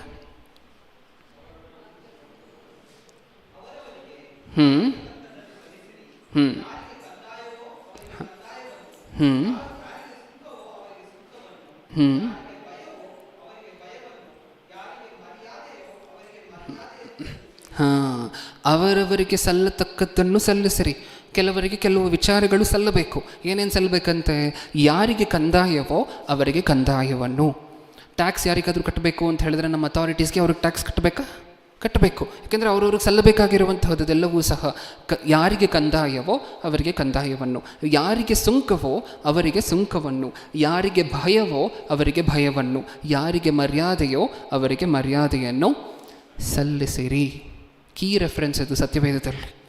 ನಾವು ಎಷ್ಟು ಡಿಪ್ಲೊಮ್ಯಾಟಿಕ್ಕಾಗಿ ಈ ಲೋಕದಲ್ಲಿ ಜೀವನ ಮಾಡಬೇಕು, ನಮ್ಮ ಸುವಾರ್ತೆ ಪ್ರಯಾಣ ಕೊನೆಯವರೆಗೂ ಇರಬೇಕು, ಯಾರೂ ಅಬ್ಸ್ಟ್ರಕ್ಟ್ ಮಾಡಬಾರ್ದು ಅಂದರೆ ಇಷ್ಟು ಡಿಪ್ಲೊಮ್ಯಾಟಿಕ್ಕಾಗಿರಬೇಕು. ಕೆಲವರು ಇರ್ತಾರೆ MLAಗಳು, ಚಿಕ್ಕದಾಗಿ ಸರ್ಪಂಚ್ಗಳು ಇರ್ತಾರಲ್ವ, ಇವ್ರಿಗೇನು ಬೇಕಾಗಿಲ್ಲ, ಯಾರಾದರೂ ಒಂದು ನಮಸ್ಕಾರ ಹಾಕ್ಬಿಟ್ಟು ಗುಡ್ ಮಾರ್ನಿಂಗು ಗುಡ್ ಈವ್ನಿಂಗ್ ಹೇಳಿಬಿಟ್ರೆ ಸಾಕು, ನೀವೇನು ಕೇಳಿದ್ರು ಎಲ್ಲದಕ್ಕೂ ಅಂತಾರೆ. ಗೊತ್ತಾ ನಮಗೆ? ನಿಜನೇ ಇಲ್ವಾ? ನೀವು ಚಿಕ್ಕದಾಗ ಒಂದು ನಮಸ್ಕಾರ ಹಾಕಿ ಚೆನ್ನಾಗಿದ್ದೀರಾ ಸರ್, ನೀವು ಸೂಪರ್, ಹಾಗೆ ಹಿಂಗೆ ಅಂದರೆ ಸಾಕು, ನೀವೇನು ಕೇಳಿದ್ರೆ ಎಲ್ಲದಕ್ಕೂ ಅಂತಾರೆ. ಆ ರೀತಿ ಒಬ್ಬ ವ್ಯಕ್ತಿ ಹತ್ರ ಒಳ್ಳೆ ಮನೋಭಾವವನ್ನು, ಮನಸ್ಥಿತಿಯನ್ನು ಇಟ್ಕೊಡುವಂತಹದ್ದು ಮಾಡ್ಬೋದಾ ನಾವು? ಏನು ಮಾಡಬೇಕು? ನಮಸ್ತೆ ಹೇಳಬೇಕಷ್ಟೇ. ನಿಜನಾ? ನೀವು ನೆಕ್ಸ್ಟ್ ಟೈಮ್ ಮೀಟಿಂಗ್ ಅಪ್ರೂವಲ್ಗೆ ಹೋದ್ರಿ ಅಂತ ಅಂದ್ಕೊಳ್ಳಿ, ಏನು ಮಾಡ್ತಾರೆ? ಹಿಂದೆ ಮುಂದೆ ನೋಡದೆ ಕೊಡ್ತಾರೆ. ಹೌದಾ? ಒಳ್ಳೆ ಮನುಷ್ಯರು, ನನಗೆ ಗೊತ್ತಿರುವಂಥವ್ರು. ಯಾಕೆ? ನೀವು ಸ್ವಲ್ಪ ತಲೆಬಾಗದ್ರಿ ಅಷ್ಟೇ. ನೀವು ಅದೇ ಜಾಗದಲ್ಲಿ ಇಲ್ಲ ನಂಗೆ ಪರ್ಮಿಷನ್ ಬೇಕು ಅಂತ ಹೇಳಿ ನಿಮ್ಮ ಧ್ವನಿ ಮೇಲೆತ್ತಿದ್ರಿ ಅಂತ ಅಂದ್ಕೊಳ್ಳಿ, ಕಳ್ಸಾಯಿ ಇವ್ರನ್ನ ಪಕ್ಕಕ್ಕೆ, ಮುಂದೆ ನೆಕ್ಸ್ಟ್ ಇರುವಂಥವ್ರನ್ನ ಬನ್ನಿ ಅಂತಾರೆ. ಅದೆಲ್ಲ ಆಗಬಾರ್ದಲ್ವ? ಸ್ವಲ್ಪ ಜನಕ್ಕೆ ಮರ್ಯಾದೆ ಸಲ್ಲಬೇಕು, ಸಲ್ಲಿಸೋಣ ಅವರಿಗೆ. ಸ್ವಲ್ಪ ಜನಕ್ಕೆ ನೀವು ನೋಡಿದ್ರಲ್ವ ಕಂದಾಯ ಸಲ್ಲಬೇಕು, ಅವರಿಗೆ ಕಂದಾಯವನ್ನು ಸಲ್ಲಿಸೋಣ. ಅದೇ ಈ ವಚನ ಹೇಳ್ತಿರುವಂತಹದ್ದು. ಸೊ ನಾವು ಮಾಡಬೇಕಾಗಿರುವಂತಹದ್ದೆಲ್ಲ ಇಷ್ಟೇ, ಎಲ್ಲರ ಜೊತೆನೂ ಒಳ್ಳೆಯ ಸಂಬಂಧ. ಕೊನೆಯ ವಚನ, ಇನ್ನೊಂದೇ ಒಂದು ವಚನ ನೋಡ್ಕೊಂಡು ಮುಗಿಸೋಣ. ತೀತನಿಗೆ ಬರೆದ ಪತ್ರಿಕೆ 3ನೇ ಅಧ್ಯಾಯ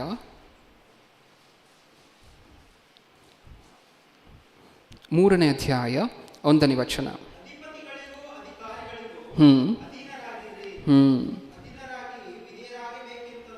ಹಾಂ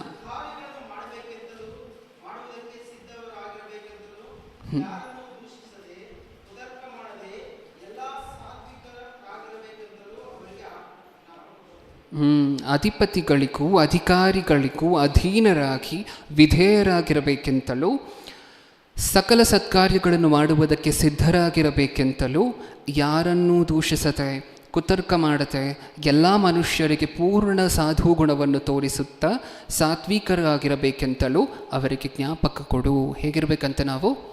ಅಧೀನರಾಗಿ ವಿಧೇಯರಾಗಿ. ನೆಕ್ಸ್ಟ್ ಅದನ್ನು ಹೊರತುಪಡಿಸಿ ಕೆಳಗಡೆ ಇನ್ನೊಂದು ಇಂಪಾರ್ಟೆಂಟ್ ಪದವನ್ನು ಓದಿದ್ವಿ. ಏನು?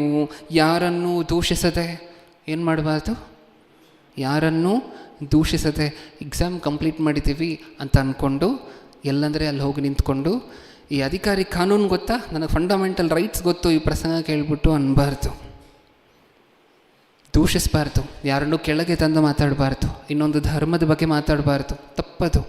ನಾವು ನೋಡಿದ್ವಿ ಆರ್ಟಿಕಲ್ 25 ಬಗ್ಗೆ ಆಲೋಚನೆ ಮಾಡಬೇಕಾದ್ರೆ, ಆರ್ಟಿಕಲ್ 25 ಲಿಮಿಟೇಷನ್ ಏನು? ಹಕ್ಕಿದೆ.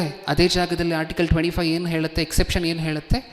ಒಂದು ವೇಳೆ ಈ ಹಕ್ಕನ್ನು ನಾವು ಉಪಯೋಗಿಸ್ಕೊಂಡು ಇನ್ನೊಂದು ಕಡೆ ಗಲಾಟೆಯನ್ನು ಇದನ್ನು ಸೃಷ್ಟಿ ಮಾಡಿದ್ರೆ ನಮ್ಮನ್ನು ಕ್ವೆಶನ್ ಮಾಡ್ಬೋದು, ನಮ್ಮನ್ನು ಅರೆಸ್ಟ್ ಮಾಡ್ಬೋದು ಅಲ್ವಾ?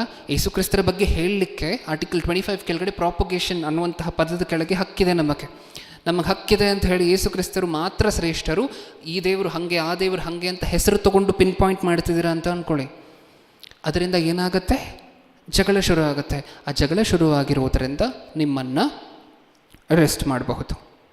ಆ ಹಕ್ಕು, ಆ ಅಧಿಕಾರ ಕಾನೂನಿಗಿದೆ. ನಮಗೆ ಹೇಳುವುದಕ್ಕೆ ಅಧಿಕಾರ ಇದೆ ಅಂದ ಮಾತ್ರಕ್ಕೆ ದೂಷಿಸಲಿಕ್ಕೆ ಅಧಿಕಾರ ಇದೆ ಅಂತ ಅನ್ಕೊಬಾರದು. ಓಕೆ? ಯಾರನ್ನೂ ದೂಷಿಸದೆ ಕುತರ್ಕ ಮಾಡುತ್ತೆ, ಎಲ್ಲ ಮನುಷ್ಯರಿಗೆ ಕುತರ್ಕ ಮಾಡುತ್ತೆ. ನಾನಾಗಲೇ ಹೇಳಿದೆ, ಯಾರ ಜೊತೆನೂ ಆರ್ಗ್ಯುಮೆಂಟ್ಸ್ ಇಟ್ಕೊಳ್ಳುವಂಥ ಅವಶ್ಯಕತೆ ಇಲ್ಲ. ಆರ್ಗ್ಯುಮೆಂಟ್ಸ್ ಅವ್ರು ಹೇಳ್ತಾರೆ, ಬ್ರದರ್ ನಮ್ಮ ಏರಿಯಾಗೆ ಬಂದು ದಯವಿಟ್ಟು ಸುವಾರ್ತೆ ಸಾರಬೇಡಿ, ತೊಂದರೆ ಕೊಡಬೇಡಿ ಅಂತ ಹೇಳ್ತಾರೆ. ಯಾಕೆ ಕೊಡಬಾರ್ದು? ನಂಗೆ ಫಂಡಮೆಂಟಲ್ ರೈಟ್ ಇದೆಯಲ್ವಾ ಅನ್ನುವಂತಹದ್ದು ಬೇಡ. ನಮಗೆ ರೈಟ್ಸ್ ಅನ್ನುವಂತಹದ್ದು ನಮಗೆ ಗೊತ್ತಿರಲಿಕ್ಕೆ ಅದು ಹೇಗೆ ಉಪಯೋಗ ಮಾಡ್ಕೋಬೇಕು ಗೊತ್ತಿರುವಂಥವ್ರಿಗೆ, ಫಂಡಮೆಂಟಲ್ ರೈಟ್ ಗೊತ್ತಿರುವಂಥವ್ರಿಗೆ ಹೇಳ್ಬೋದು, ಅಥಾರಿಟೀಸ್ ಮುಂದೆ ಹೇಳ್ಬೋದು, ಕೋರ್ಟ್ ಮುಂದೆ ಹೇಳ್ಬೋದು, ಸ್ಟೇಷನ್ ಮುಂದೆ ಒಂದು ಹೈಯರ್ ಆಫೀಷಿಯಲ್ ಮುಂದೆ ಹೇಳ್ಬೋದು. ಇದು ನಾವು ಅದಕ್ಕೋಸ್ಕರ ಫಂಡಮೆಂಟಲ್ ರೈಟ್ಸ್ನ ಬಗ್ಗೆ ಆಲೋಚನೆ ಮಾಡಿತ್ತು. ಕುತರ್ಕ ಮಾಡಬಾರ್ದು. ನಾನಾಗಲೇ ಹೇಳಿದೆ, ನಿಮ್ಗೆ ಯಾರಾದರೂ ನಮ್ಮ ಏರಿಯಾಗೆ ಬಂದು ದಯವಿಟ್ಟು ತೊಂದರೆ ಕೊಡಬಾರ್ದು ಅಂತ ನಿಮಗೆ ಹೇಳಿದ್ರೆ ಏನು ಮಾಡಬೇಕು? ಅಲ್ಲಿಂದ ಬಂದುಬಿಡಬೇಕು. ಇನ್ನೊಂದು ಮಾತು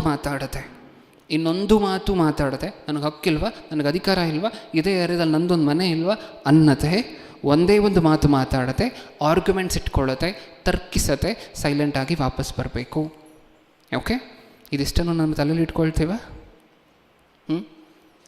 ಒಂದು ವೇಳೆ ಪರೀಕ್ಷೆ ಬರೆದಿರುವಂತಹ ವಿದ್ಯಾರ್ಥಿಗಳಲ್ಲಿ ಕೆಲವರು ದೈವ ಸಂದೇಶಕರು, ಸಭಾಪಾಲಕರು. ಆದರೆ ಈಗ ನಾವು ಆಲೋಚನೆ ಮಾಡಿರುವಂಥ ಇಷ್ಟೂ ವಿಚಾರಗಳು ಸಹ, ಆಲೋಚನೆ ಮಾಡಿರುವಂಥ ಇಷ್ಟೂ ವಿಚಾರಗಳು ಸಹ ನಿಮಗೆ ಸಮಾಜದಿಂದ, ಅಥಾರಿಟೀಸಿಂದ, ಸರ್ಕಾರದಿಂದ ಯಾವುದೇ ತೊಂದರೆ ಬರದಂತೆ ಕಾಪಾಡಿಕೊಳ್ಳುವಂತಹ ಜ್ಞಾನವನ್ನು ದೇವರು ಈ ಸಂದೇಶದ ಮೂಲಕ ನಮ್ಮೆಲ್ಲರಿಗೂ ಕೊಟ್ಟಿದ್ದಾರೆ. ಹೌದಾ?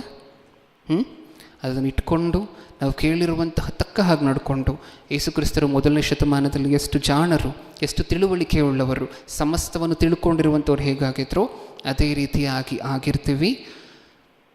ನೀವು ಮುಂದೆ ಸೇವೆ ಸ್ಟಾರ್ಟ್ ಮಾಡಿದಾಗ ಆ ಸೇವೆ ಇನ್ನೂ ಉತ್ತಮವಾಗಿ ಬೆಳೀಲಿ ಅನ್ನುವಂತಹದನ್ನು ದೇವರ ಸನ್ನಿಧಾನದಲ್ಲಿ ಕೋರ್ತಾ ನನ್ನ ಮಾತನ್ನು ಮುಗಿಸ್ತಿದ್ದೀನಿ. ಕಣ್ಮುಚ್ಚಿ ಚಿಕ್ಕದಾಗಿ ಒಂದು ಪ್ರಾರ್ಥನೆ ಮಾಡಿ ಮುಗಿಸ್ಕೊಡ. ಪ್ರೀತಿಯುಳ್ಳ ಪರಲೋಕದಲ್ಲಿರುವ ನಮ್ಮ ತಂದೆ, ಹೌದು ಅಪ್ಪ, ಕ್ರೈಸ್ತರು ಎಷ್ಟು ಬುದ್ಧಿವಂತರಾಗಿರಬೇಕು, ಎಷ್ಟು ಜ್ಞಾನಿಗಳಾಗಿರಬೇಕು ಈ ಸಮಾಜದಲ್ಲಿ ಅಂತ ನಮಗೆ ತಿಳಿಸ್ಕೊಟ್ಟಿದ್ದೀರ ತಂದೆ. ನೀವು ಸತ್ಯವೇದದಲ್ಲಿ ಕೊಟ್ಟಿರುವಂತಹ ಮಾತುಗಳನ್ನು ನಾವು ಪಾಲಿಸಿ ಹೋದರೆ, ಅದರ ಪ್ರಕಾರ ನಾವು ಜೀವಿಸಿದ್ರೆ, ಅದರ ಪ್ರಕಾರ ನಾವು ತಿಳುವಳಿಕೆಯನ್ನು ಹೊಂದಿದ್ರೆ, ನಮ್ಮನ್ನು ಅಬ್ಸ್ಟ್ರಕ್ಟ್ ಮಾಡುವಂಥವ್ರು, ನಮ್ಮನ್ನು ತಡೆಯುವಂತಹವರು, ನಮ್ಮನ್ನು ಕ್ವೆಶನ್ ಮಾಡುವಂತಹವರು ನಿಮ್ಮ ಚಿತ್ತ ಇರೋವರೆಗೂ, ನೀವು ಪರೀಕ್ಷೆಯನ್ನು ಏರ್ಪಡಿಸಬೇಕು ಅಂತ ಅಂದ್ಕೊಳ್ಳುವಂತಹ ಸಮಯದವರೆಗೂ ಯಾರೂ ಇರೋದಿಲ್ಲ ಅಂತ ಅರ್ಥ ಆಗಿದೆ ಅಪ್ಪ. ಕೇಳಿರುವಂಥ ಇಷ್ಟು ಮಾಹಿತಿಯನ್ನು ನಮ್ಮ ತಲೆಯಲ್ಲಿಟ್ಕೊಂಡು ನಿಮ್ಮ ಹೆಸರಿಗೆ ನಾವು ಮಾಡುವಂತಹ ಯಾವ ಕ್ರಿಯೆಗಳಿಂದಲೂ ಸಹ ಕಳಂಕ ಬರದೇ ಇರುವಂತಹ ರೀತಿಯಲ್ಲಿ, ನಿಮ್ಮ ಮಗನ ಹೆಸರಿಗೆ ಕಳಂಕ ಬರದೇ ಇರುವಂತಹ ರೀತಿಯಲ್ಲಿ ನಮ್ಮ ಕ್ರಿಯೆಗಳಿಂದ ಘನತೆಯೇ ಬರುವಂತೆ ಅಷ್ಟು ಜಾಣರನ್ನಾಗಿ, ಅಷ್ಟು ವಿವೇಕವುಳ್ಳಂಥವರಾಗಿ ನಮ್ಮನ್ನು ಮಾರ್ಪಡಿಸಿ, ಕೇಳಿರುವಂತಹ ಪ್ರತಿಯೊಬ್ಬೊಬ್ಬರಿಗೂ ಸಹ ತಾವು ಕೇಳಿರುವಂತಹ ಮಾಹಿತಿಯನ್ನು ತಮ್ಮ ಜೀವನದಲ್ಲಿ ಅಳವಡಿಸ್ಕೊಳ್ಳಲಿಕ್ಕೆ ಬೇಕಾಗಿರುವಂತಹ ಅವಕಾಶಗಳನ್ನು ಕೊಟ್ಟು ನಡೆಸಿ. ಇನ್ನೊಂದು ಸಾರಿ ಸುವಾರ್ತೆಯ ನಿಮಿತ್ತ ಪ್ರಯಾಣ ಮಾಡ್ತಿರುವಂತಹ ನಿಮ್ಮ ಮಗನನ್ನು ನೆನಪಿಸ್ಕೊಳ್ಳಿ. ತನ್ನ ಪ್ರಯಾಣ, ಹಾಗೆ ತಾನು ಮಾಡ್ತಿರುವಂತಹ ಪ್ರಸಂಗ, ಅಲ್ಲಿ ಕೂತಿರುವಂತಹ ಜನ, ಪ್ರತಿಯೊಬ್ಬೊಬ್ಬರನ್ನು ನಿಮ್ಮ ಕರದಲ್ಲಿ ಸಮರ್ಪಿಸ್ತಾ, ಸಭೆಯಲ್ಲಿರುವಂತಹ ಪ್ರತಿಯೊಬ್ಬೊಬ್ಬರಿಗೂ ಅವರಿಗೆ ಇರುವಂತಹ ನಿಮ್ಮ ಸಾರಥ್ಯದಲ್ಲಿ ನೀವು ನಡೆಸ್ತೀರಾ ಅನ್ನುವಂತಹದನ್ನು ನಾವು ನಂಬ್ತಿದ್ದೇವೆ. ನನ್ನ ಪ್ರಾರ್ಥನೆ ಯೇಸುಕ್ರಿಸ್ತರ ನಾಮದಲ್ಲಿ ಸಮರ್ಪಿಸಿ ಬೇಡಿಕೊಳ್ಳುತ್ತಿದ್ದೇನೆ, ಲೋಕದಲ್ಲಿರುವ ನಮ್ಮ ತಂದೆ. ಆಮೆನ್.